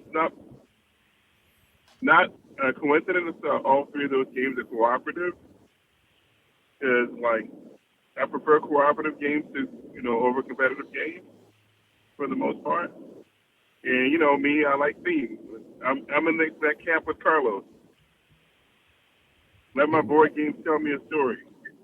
And Rob, he just doesn't admit it. I just don't talk about it. We keep it secret. It's like Rob is bipolar, right? He's got like one side of his brain that only likes the thinky Euros, and then there's a whole different personality or a multiple personality disorder. That's what that is. Not There you bipolar. go, yeah. Multiple personality. There's the personality of Rob that like I like Gloomhaven and Frosthaven and campaign games. Give and me all some these, story. like, story.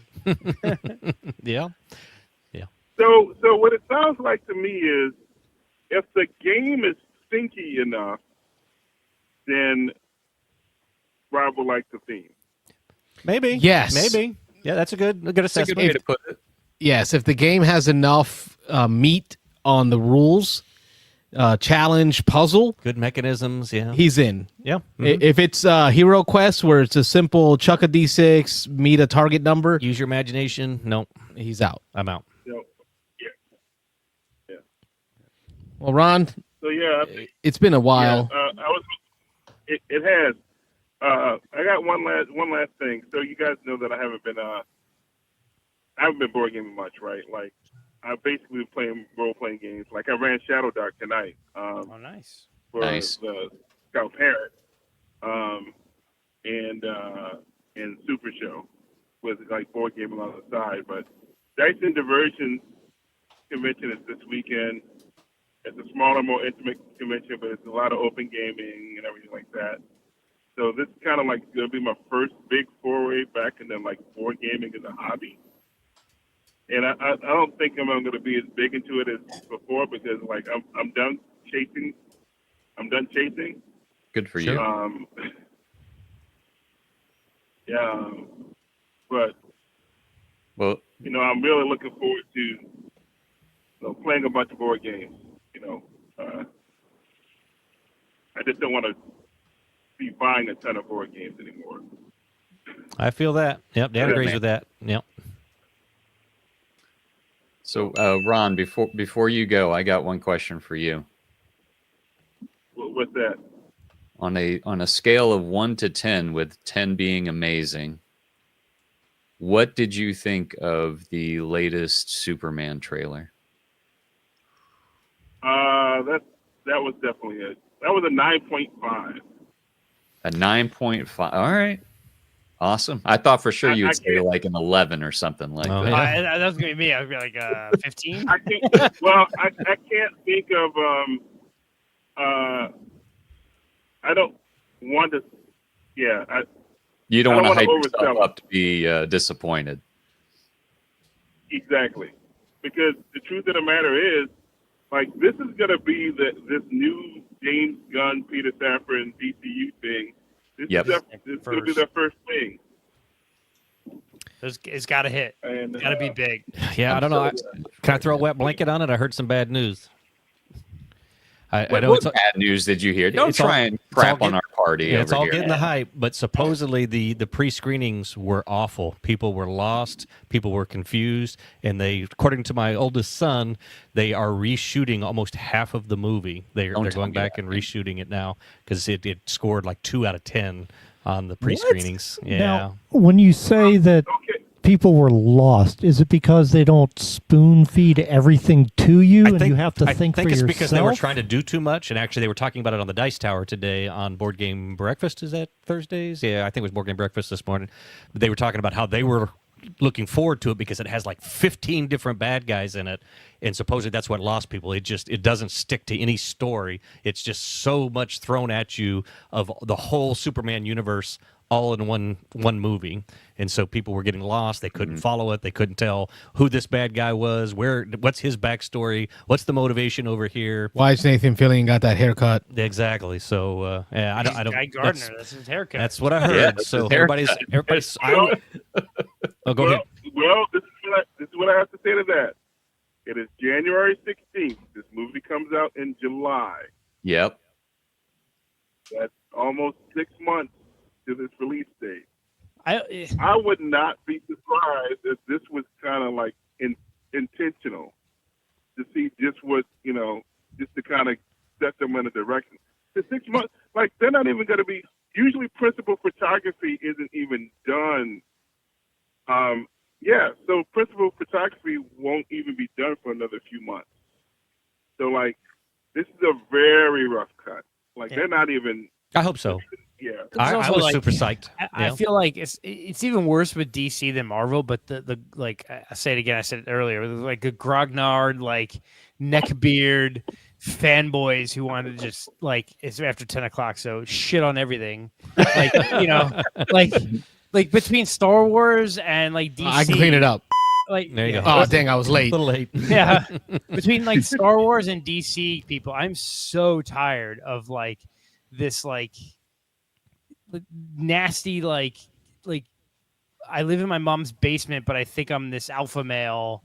Man. I'm gonna crap on everything like mentality that comes out I'm so tired. Just enjoy something for life. Like Yes. if you live your entire life just crapping on everything, like I'm sorry, dude. Like get some weed or some booze or a woman or something and get happy with life, man. Because like And the more nothing you know. is that bad. Like even like I may not have enjoyed some of the previous Superman stuff because it was too dark or it just wasn't Superman for me, but it was still like not. It was watchable. It wasn't like I need to get up and leave this movie because I'm so, I may not like something, but like I don't know. Anyway, it's gotten crazy. Like just enjoy Wayne's something for rant. once. Yeah, I know. Sorry, I'm just I'm so tired of that. Like I'm so No, tired it's of that okay. naked- I just wanted to let you know you just took the lead back. I just gave you 2 points for that Oh, rant. come on. Hell He's gonna yeah. score Wayne, for that. Wayne is back in the lead. He's 1 point ahead of Mike. Okay. Oh man. Thought Mike was running away with it. That trailer is like everything in DC that like for years people talk about like the Snyderverse being so dark and it's not Superman. That trailer was everything that Superman should be. Like Yes. bright and happy and positive. Everything wasn't happy, but it was. No, but you know what I'm saying? Like it's they're more going bright. back in the right direction. Yeah, in you're my in the right opinion. direction. It's like just give it Yeah. time.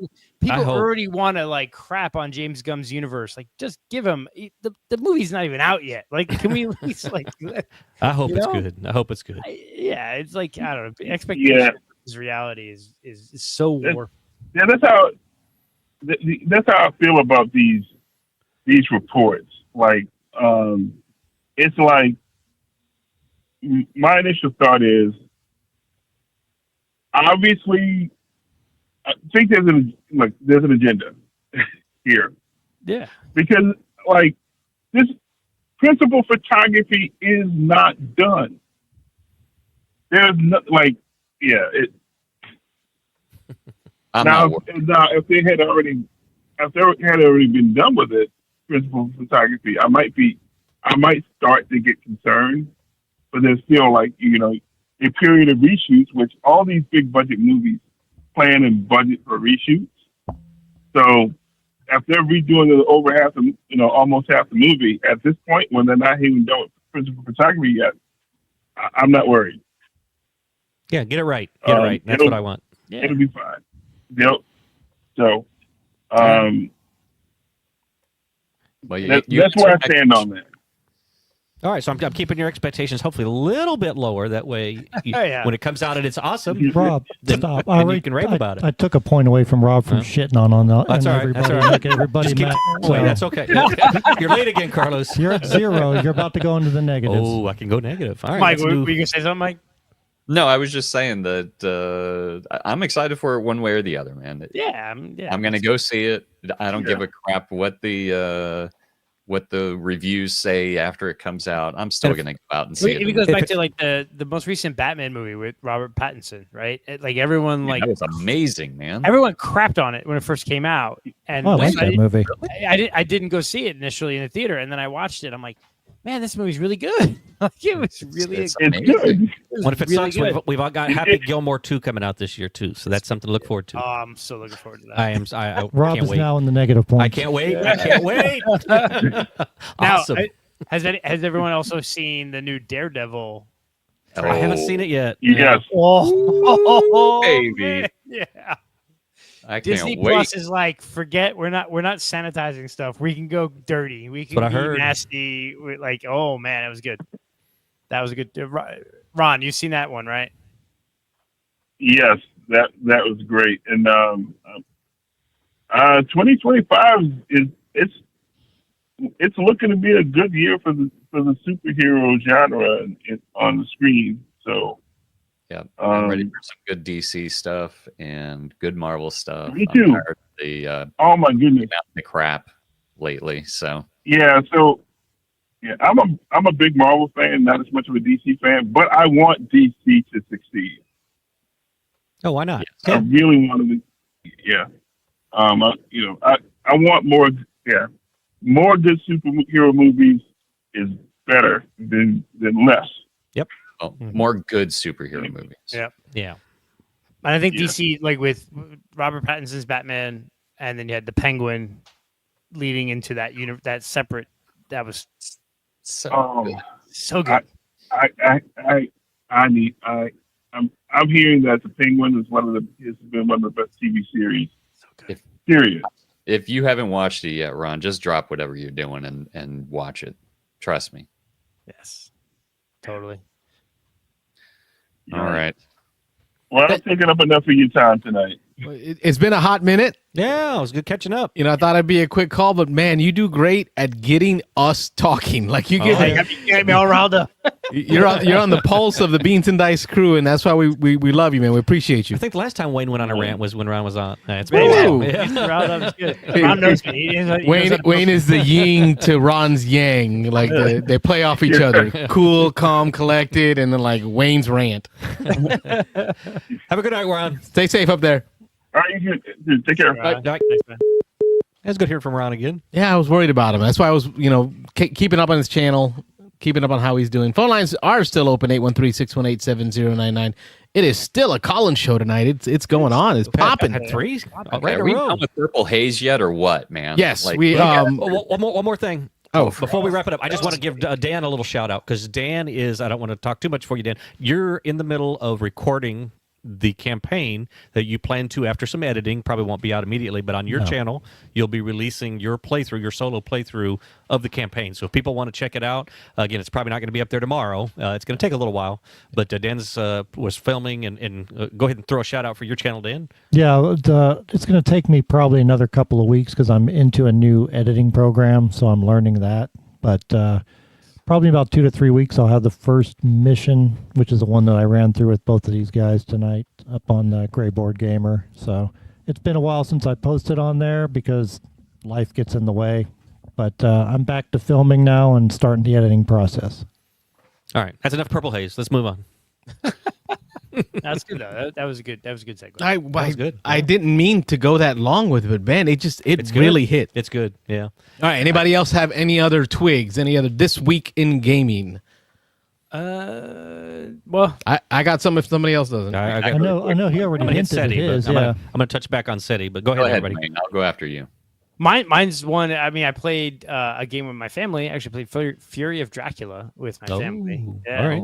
Oh, I'm sorry. My wife and kid each took the heroes, and I took Dracula, kind of teach him the game.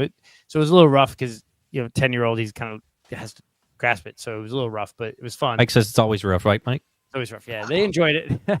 Mike's not a fan. I know, Mike. You're not a fan, Mike. No, we played. It was Dice Tower East, wasn't it? Yeah, Dan? it was East. Yeah, Mm-hmm. It You, was me, like Mason, and was it just us three, or was it somebody else? I think there was no. I think we have full player count, Okay. 5. and it just freaking dragged.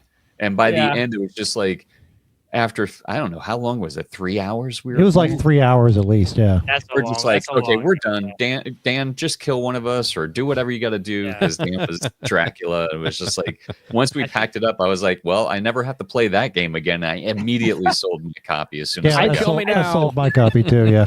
I think it's also it's a very group dependent game too. So so teaching my kid, it was a little rough, but my wife, the theater aspect of it, the kind of the role playing, like if you take that game and turn it not necessarily into a game, but also into a role play activity, you can add some external fun elements to the game that makes it enjoyable. So I enjoy that game just like in Master Madness or a lot of those other kind of like horror type games, because at least in my game groups with my wife or my wife's friends, it turns into sort of a theater thing, right? So I can understand that. I can see where the game can fall flat. Absolutely. It's not a great game. It's not an amazing game. It's a good game to me that can work really well in a certain game group. Yeah. Okay. The other thing, I played a bunch of solo games this week. The one that everyone's going to poo-poo on is Red Rising. It's one of I have my game hall here. I got a copy of Red Rising over the Christmas holidays for like $8. It was on sale on Amazon for like $8. I'm like, well, why not? I wonder why.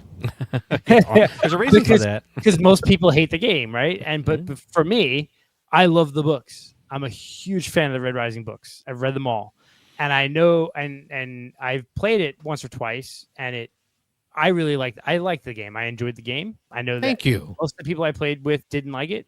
One of my good friends, Kevin, liked it. Him and I liked the game. But then I remembered Mitchell back when he would call in. Mitchell. Who's that? I don't know who that is. From New Iberia, right? Oh, that guy. That guy. Yeah, the Hobbit feet. Yes. The Hobbit. That's it. The guy that BJ from Board Game Go always says he's the founding member of the Beans and Dice, but the guy hasn't called back in for months. But I remember him talking about how he really liked it solo. And I'm like, well, for $8, let me buy this game. And I like the material, and I know at least one of my friends enjoys playing it, so I can play with him. But I played it a couple of times already in the last few days solo, and the game is really quick solo, right? The solo mechanism makes the game super fast. And for $8, I've already played it twice. I'll probably play it 3 or 4 more times. So for $8, it's absolutely a good investment. No, we got another call. Is it Mitchell calling in? No. No. It'd been nice. Cue him up. Beans and Dice Podcast. State your name. Where are you calling from?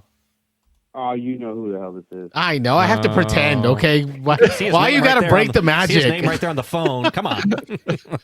Why? Because I have to be that person. I can't be like the rest of the group, all happy-go-lucky. No. This is why you are a founding member. You can't be like the rest of the group. An actual founding member of Beans and Dice. I gotta be a darker bean in that pot. Well, I hadn't had a chance to tell Dan yet, but Dan, William posted in the comments, if you're looking for a third seat for that Purple Haze campaign, he's in for the campaign. You can pencil him in. Is that right, William? Yes, sir.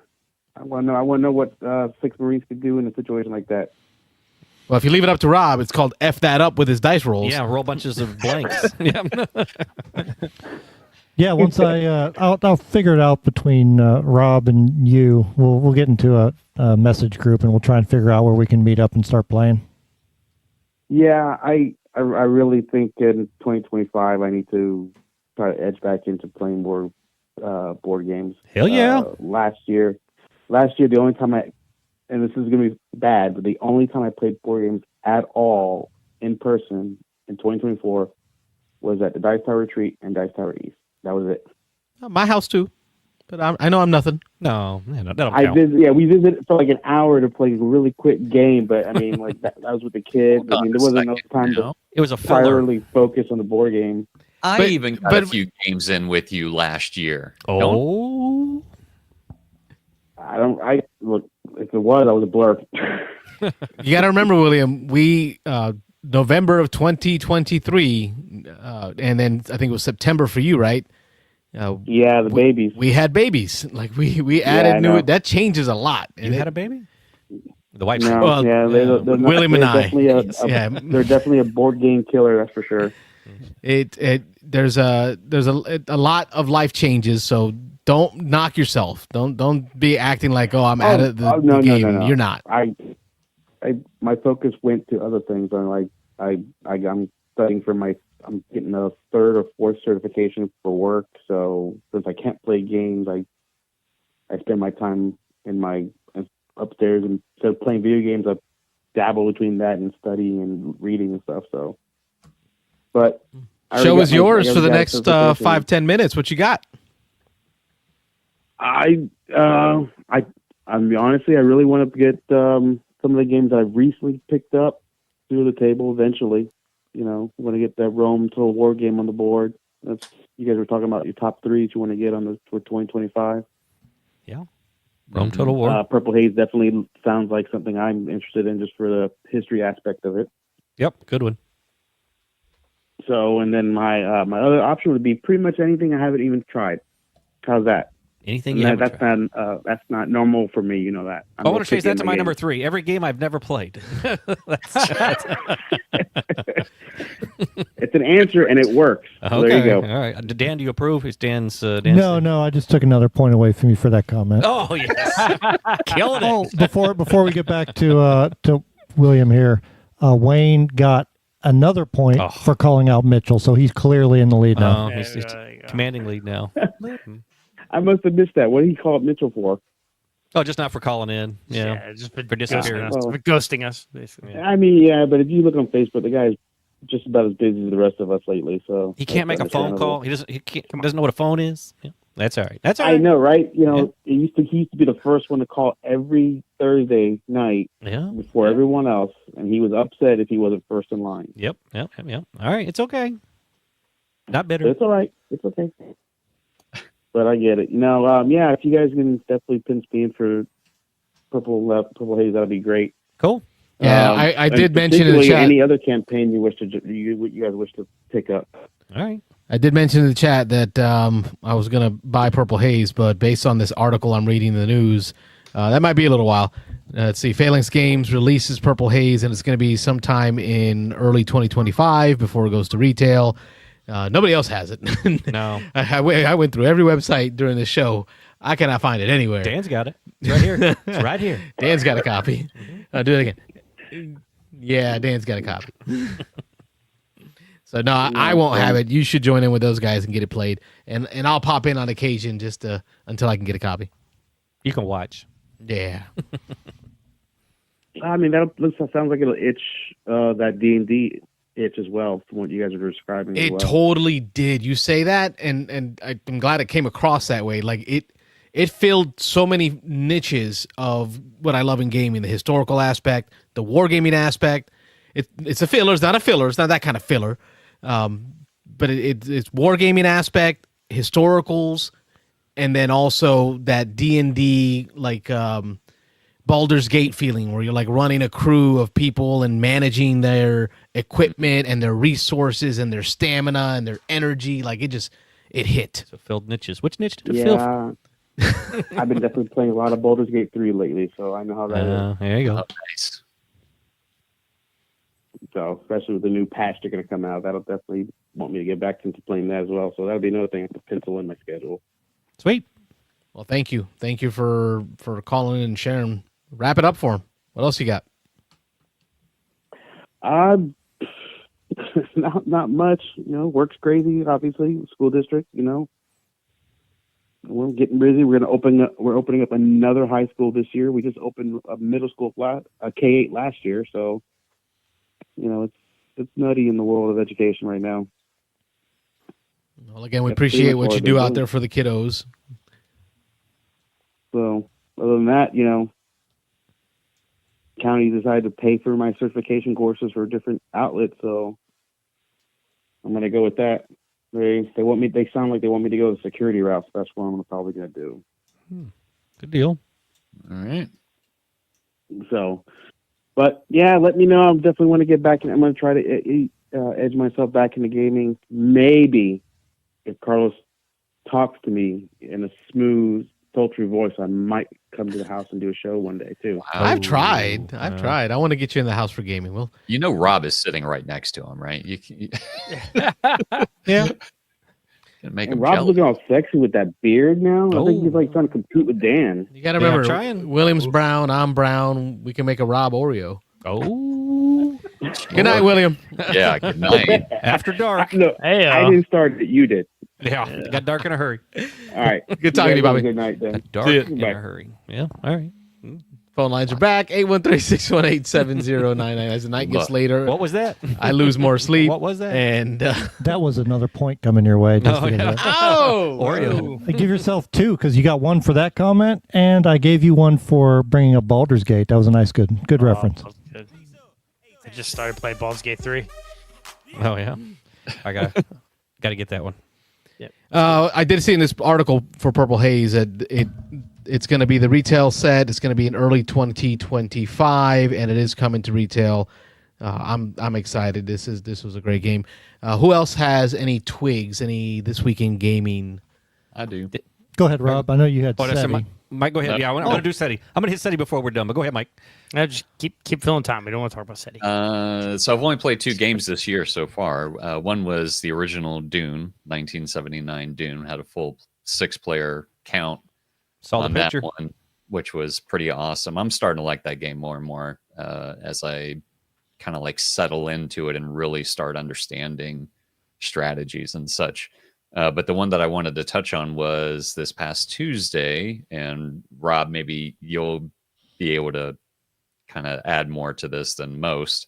Some friends of ours had us over for dinner, and they were like, hey, remember that game that we played where it was like we were time travelers and we were looking at pictures? And I was like, Time Stories? And they're like, yes. I was like, yeah. They're like, bring that game with you because we want to play that again. I was like, all right, Nice. cool. So we had played the first mission when we got together, and it took us a few times, but we ended up beating that one.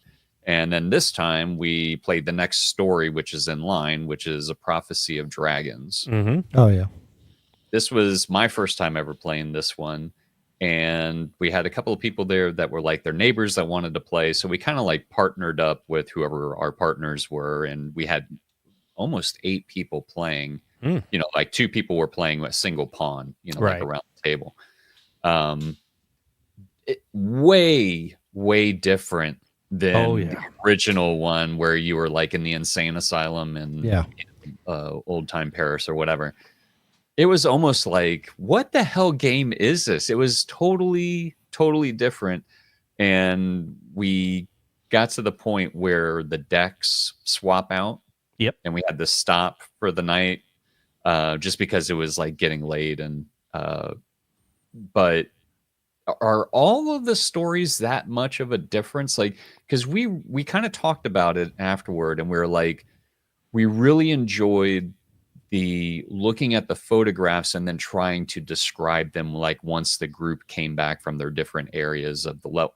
Does it ever get back to that type of gaming with the Time Stories missions? I'll let Dan chime in first, but I got some strong feelings on that. But go ahead, Dan. Yeah, actually, because this is something that my wife really likes. We play it. We haven't played it lately, but we played it a lot. We have all the expansions. We played through like 5 of them, I think, and they all do feel a little different, and they do change the mechanics and mess with you in different ways. And kind of like with me and Rob playing the Arkham Horror LCG. They really find ways to completely change the way the game plays with just the same components. And they do that in the Time Stories. Now, Arkham does it way better.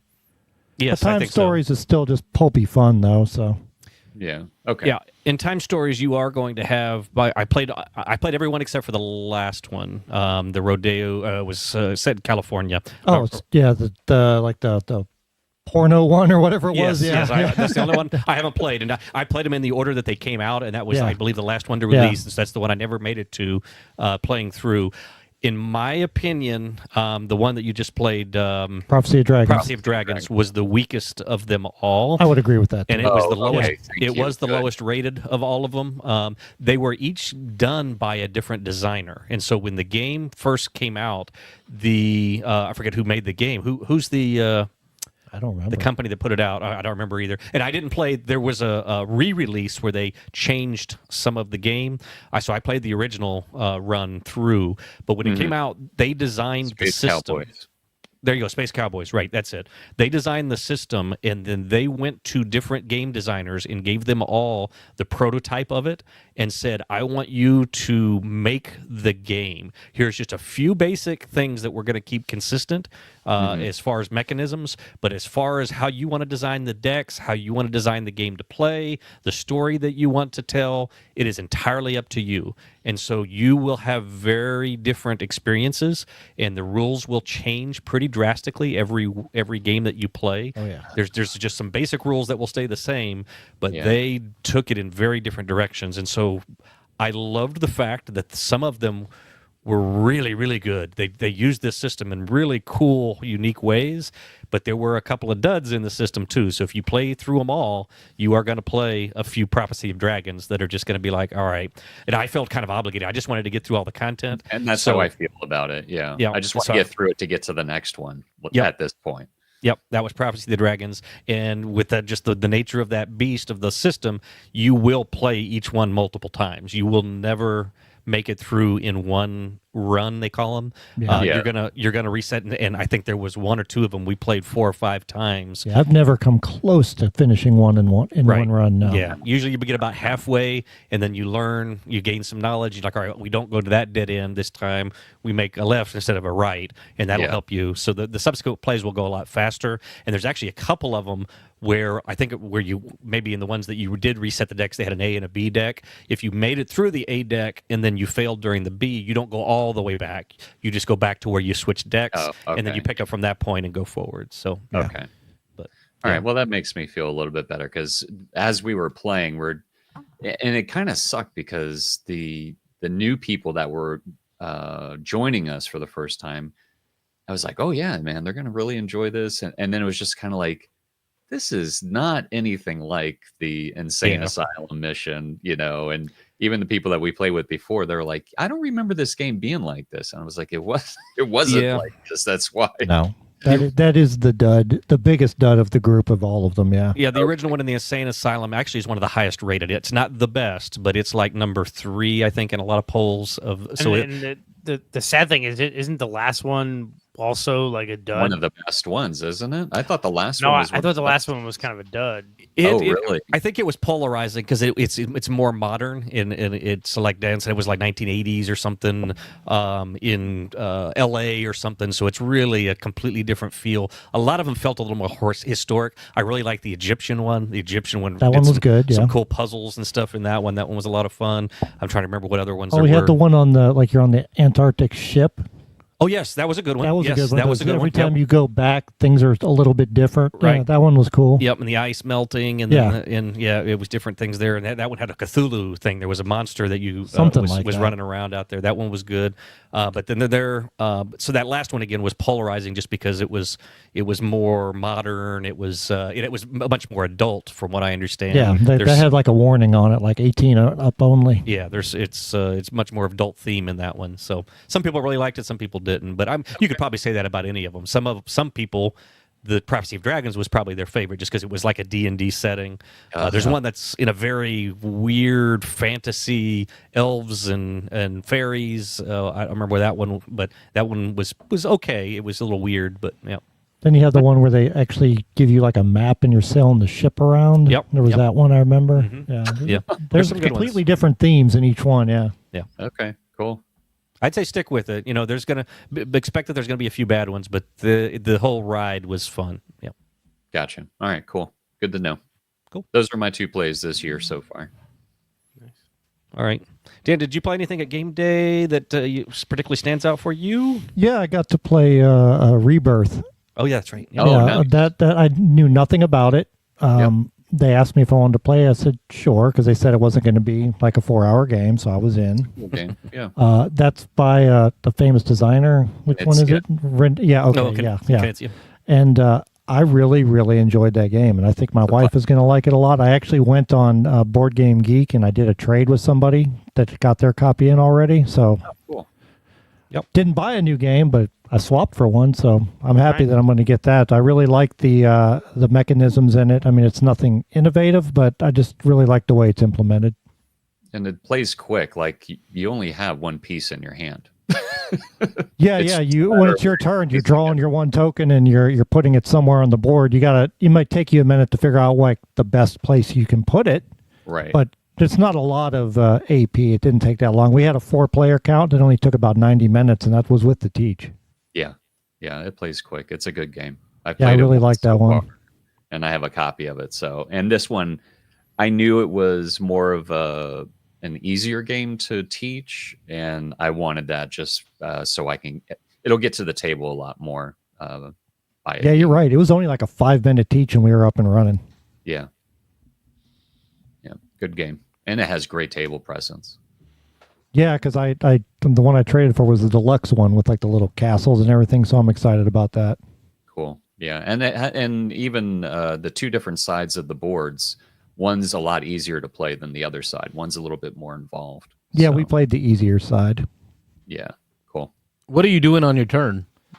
You have a pool of tokens that are face down. You're going to draw one, and you're going to place it out on the map. So you're either going to have a settlement token, I think it was, with like little houses on it. You're going to have a farm or an energy token. And you're going to put that somewhere on the board. You can combo it with other tokens of yours to make your score better. Like if you have 2 energy tokens and you put it next to it, you're going to get 3 points on that. If you put it next to a castle or a cathedral, next to a cathedral, you get to draw an end-game scoring card that you can use at the end of the game if you can meet its requirements.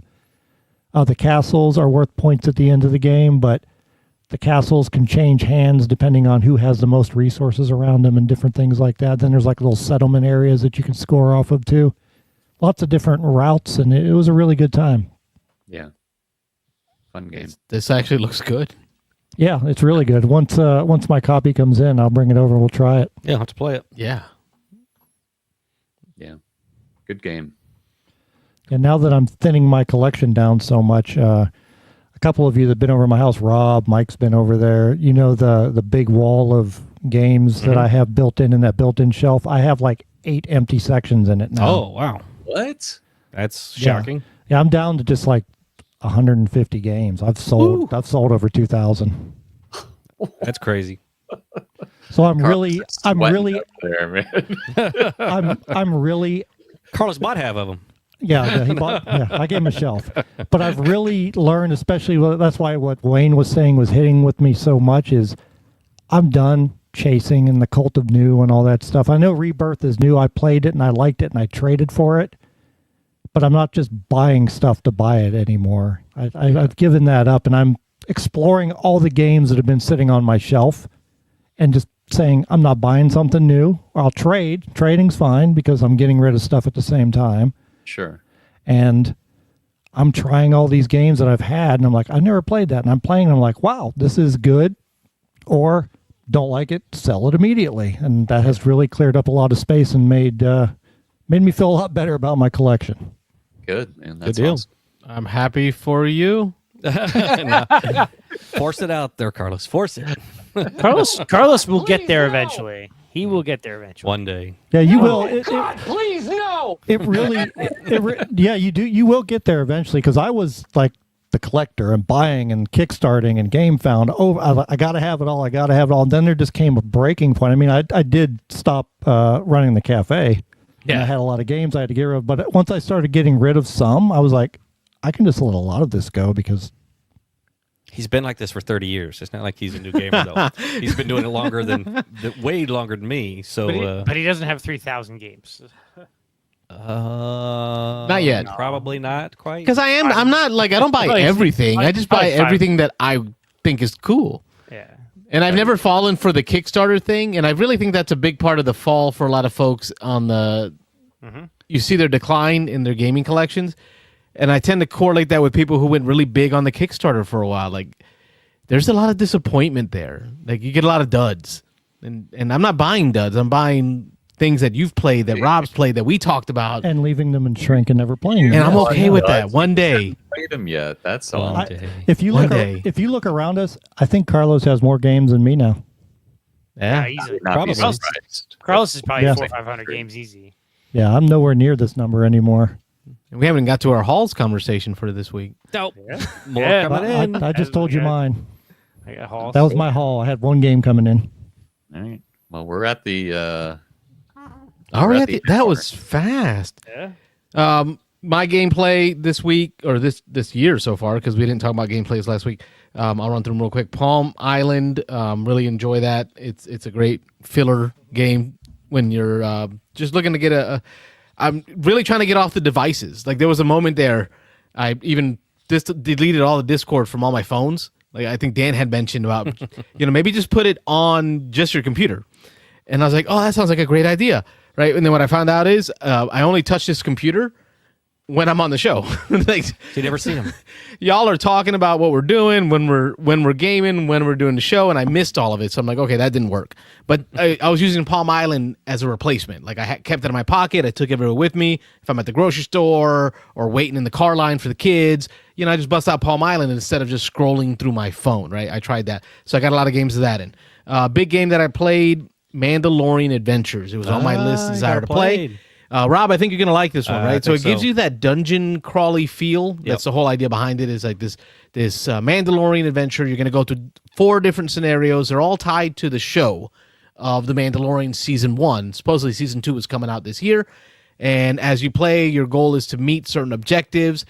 What's cool about this is each 4 scenarios has tokens that represent the objectives and the enemies. So every game is going to be different, but the setup is easy. You just pull out all the tokens that have ones on the back, and then they have different shapes on their backs, and they just tell you where to place the shapes on the board based on that adventure. So it's really easy to set up, but you're going to get a bunch of different monsters, different challenges, different objectives. Like Season 1, Episode 1, no spoilers here.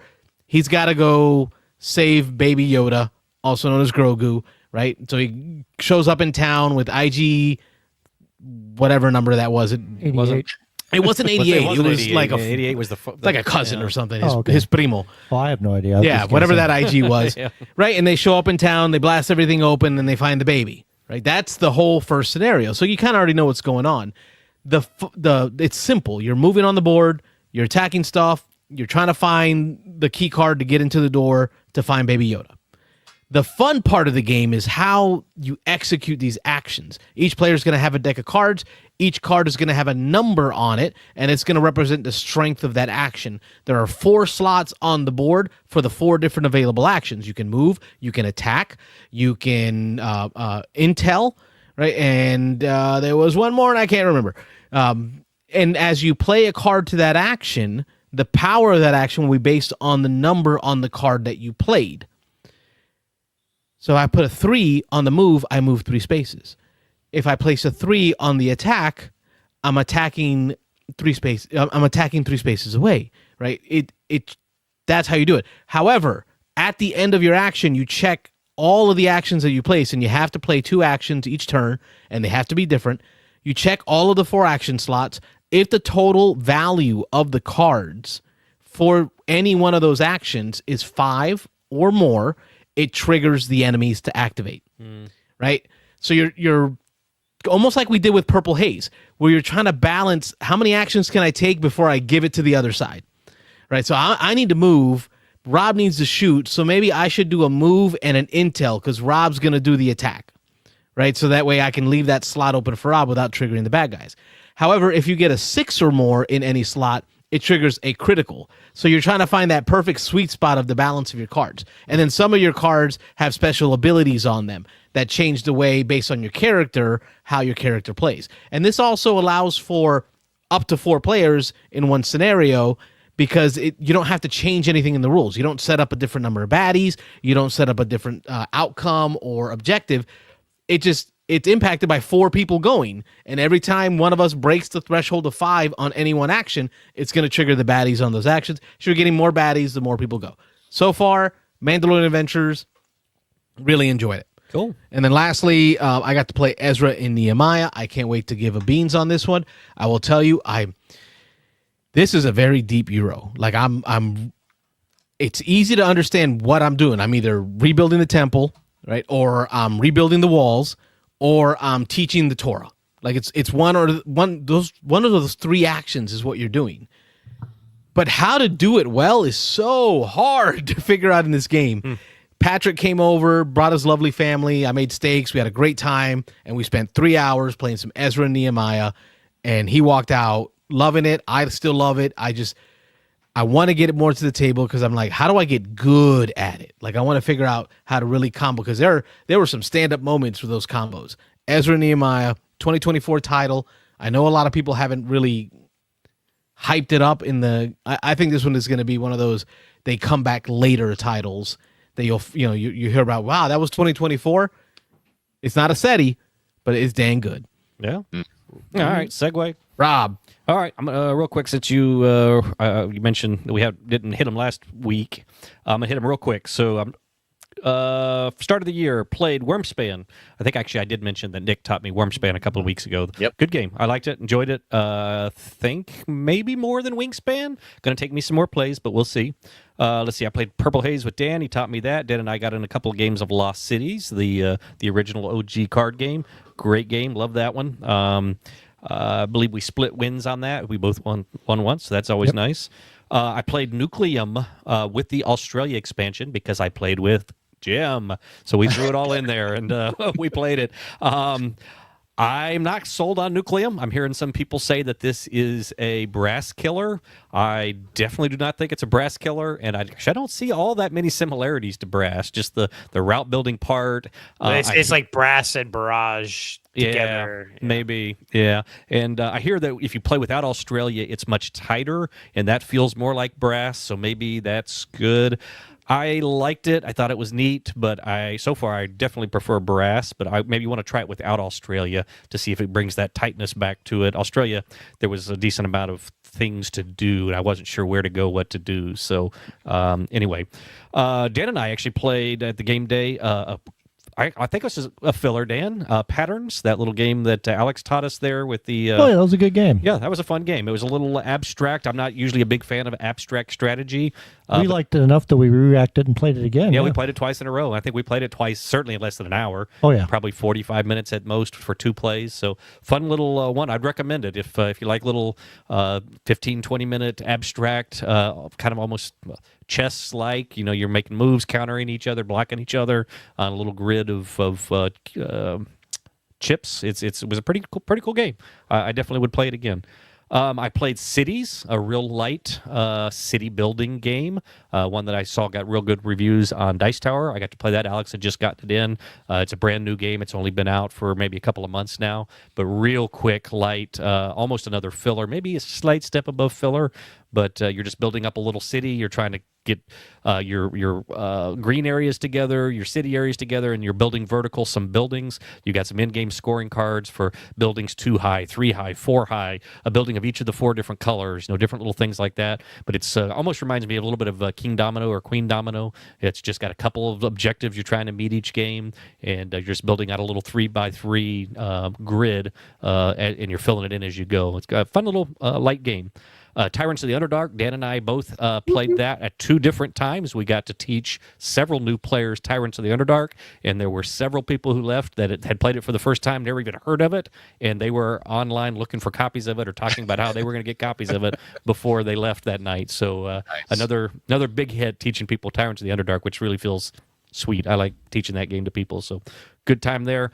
I'm gonna lead off lastly with SETI. So all the build up, I'm not gonna talk about it much because we're after 11 o'clock Eastern here, but I'm gonna. Our plan worked out, fellas. Yes, I know you squeezed me to the last 2 minutes of the show, but I'm gonna say SETI was more. It wasn't more complicated. The rules of the game are not bad.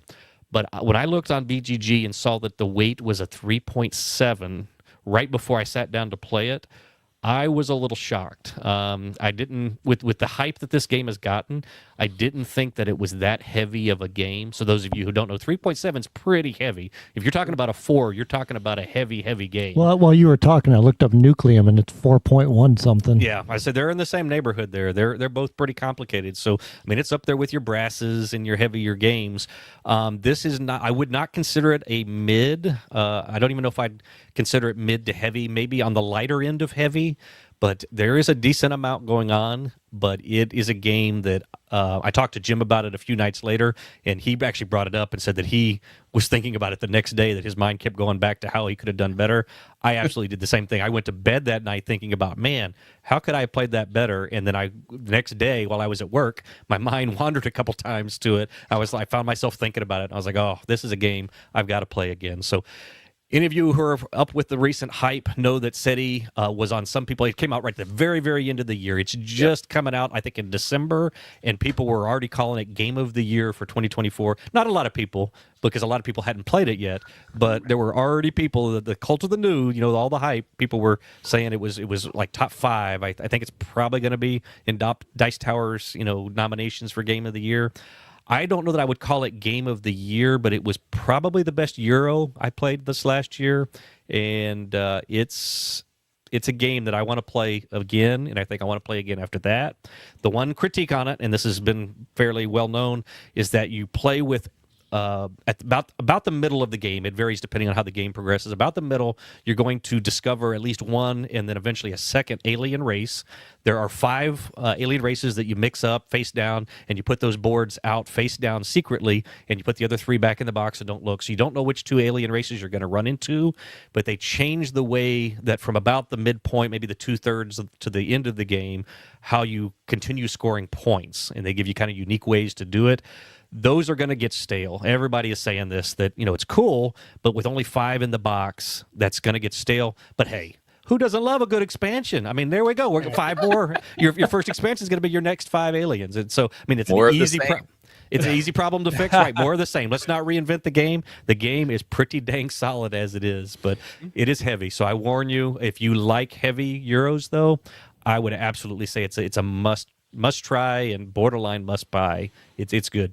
Okay, so this is actually for Wayne, because while he was talking, I looked it up on Board Game Geek and went to the worst rating just so I could read it. Oh, here we go. Games get bad scores because they are too simple. Well, then I feel like giving this game a 1 because it's too much of everything. I hope no one ever asks me to play this again. Nope. There's a lot going on. Yeah. There are lots of options. Yeah. I definitely am interested in playing it. I mean, it is getting good hype, but again, I'll we'll see what happens 3 months from now, right? Yeah. I mean, it's rated at an 8.4 with over 3,000 ratings. I mean, it's got to be a decent game. It's good. That just came out less than a month ago, right? Yeah. I mean, it's cult of the new right now. It's the hype train, the hot new thing. I think there are games that come hype and they're great, but will people still be talking about it in 6 months? Because that's really a true test. And I think Patrick, talked about how many games come out in a year and how many can be stocked in a game store, and if a game is that good, people will be talking about it a year later. Like when Dune and Arnak came out, people were talking about, oh, it's the hype, but people are still talking about Dune and Arnak, right? There are certain games that will float to the top. And there's only going to be a handful, unfortunately. And there are probably there's probably hundreds of games out there that could easily be those.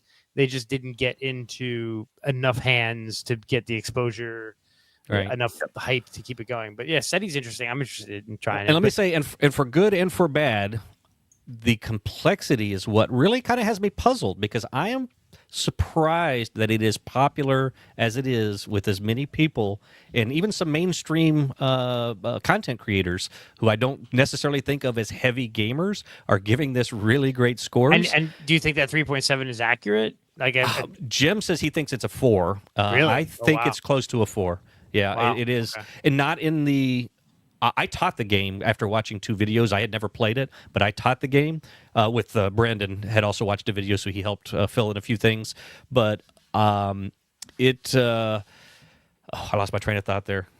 Sorry, what did you say, Wayne? The complexity, Right. the You were able to complexity- teach after watching a video, so how complex is it? But you said it's still a 4. That's what I was going to say is that the learning the rules and learning and the iconography and things actually in it are very smooth. The complexity comes from the number of options that you have, the number of different ways that you can go about scoring points and doing things. And so it can be very prone to AP. And I'm not going to call anybody out too much, but there was a player at our table that made this game last over His 3 name hours. His Was name Nick wasn't with me? Rob? It wasn't no, you, it Rob? wasn't me. No, actually, but it took over 3 hours. It should have, even with 4 brand new players, been under 3. Not maybe way under 3, but once you know it, you're probably looking at 2.5 hours. It's a long game. That's still a pretty long game because even Yep. like a game like people who know brass, you can get brass done in an hour and a half. Which again is why, when you say that will people be talking about this in a year, on one hand I would say no because of the complexity and the And the length. I think that people won't, but then I can't believe again that the people are giving it all the hype. Is that 160 minutes? For a full player count, yeah, it's a good 2-3 hours. So and that's why I'm surprised it's doing as well as it is. I can't remember a game that's been that big and that long that's scored as well in the hype as this game is. So I don't know. We'll see what happens. Interesting. Yep. It's the same designer, I think, that did Galileo Galilei. Yes, it is. It is. And there was one other popular game in his repertoire. I can't remember. He said this is his 3rd big one, if I remember correctly. Tea Garden is another one listed there. I want to play Galileo. That looks Yeah, cool. that's supposed to be really good. Yeah. But I think the idea behind it is like it's Galileo Galilei for him is that technology of looking at space. Apparently he's an astronomer, enjoys that. And then now with SETI is like the today's modern technology, but then it throws in that sci-fi twist by you actually found an alien. Yep. I like that part. Yep. I do like that part. Yep. You're kind of working cooperatively to find what they call traces of aliens. So you can do it in 3 different ways. And then you're kind of working cooperatively to unlock these aliens. And then when you do, I didn't mention it, but each one of them operates completely differently. They all actually have a little 2-sided sheet that you read a story on one side, and then you flip it over to the back, and it tells you how to set up their board and how you continue to score points with that alien race. So it's really cool. So Very cool. Yeah. I'm excited about this one. it's neat. Yep, really neat. Yep. Anyway, that was my year so far. Nice. I always think of this scene whenever I see Rob have a mental lapse. Oh, he's got. Oh, I see it there. It's been 84 years. Yeah, I just lost I got so excited about it. I was trying to figure out where to call myself, where to not just rattle on and on and on. So I lost my train of thought there. But yeah, Grandma Rose. it's good. Oh, man. Yeah. Well, that wraps us up. Another great episode. I think next week we will come back with the OGG. We did not get to the OGG this week. We had a lot of phone calls, and that was awesome. Please do it again next week. Oh yeah. Yeah. No OGG, no game halls. That'd be next week. I wrote down like Okay. there it is. There's my okay. Don't forget we have our Discord. Find us on Discord. You can check out our link in the description of whatever avenue you're watching or listening to this. Our email is beansanddice@gmail.com. You can email us there with your comments, thoughts, feedback. You can also send us pictures of your game shelf. We'll be glad to rate it and to give it And bash it. Yes. Or praise it. One of roast the it. two. We can Yeah, rate it or There you roast go. it. Yeah. And then hit on the YouTube, subscribe. Make sure you hit like. If you like what we do here at Beans and Dice and you want to support, for us to get more games, to get out to these events, make sure you check us out on PayPal, on Venmo, on Cash App, at the Beans and Dice. Is Beans and Dice on all of those platforms, or just hit the super chat button on the YouTube. We'll appreciate that. On that note, I'm Carlos. I'm Rob. I'm Mike. I'm Dan. And I'm Wayne. And Wayne is our winner tonight with 5 points. Woo! Go Wayne. There you go. Thanks for watching the Beans and Dice podcast. Don't forget to like and subscribe. That Wayne rant really got him those bonus points, didn't it? Yeah, it did. I got him 2 points. Did.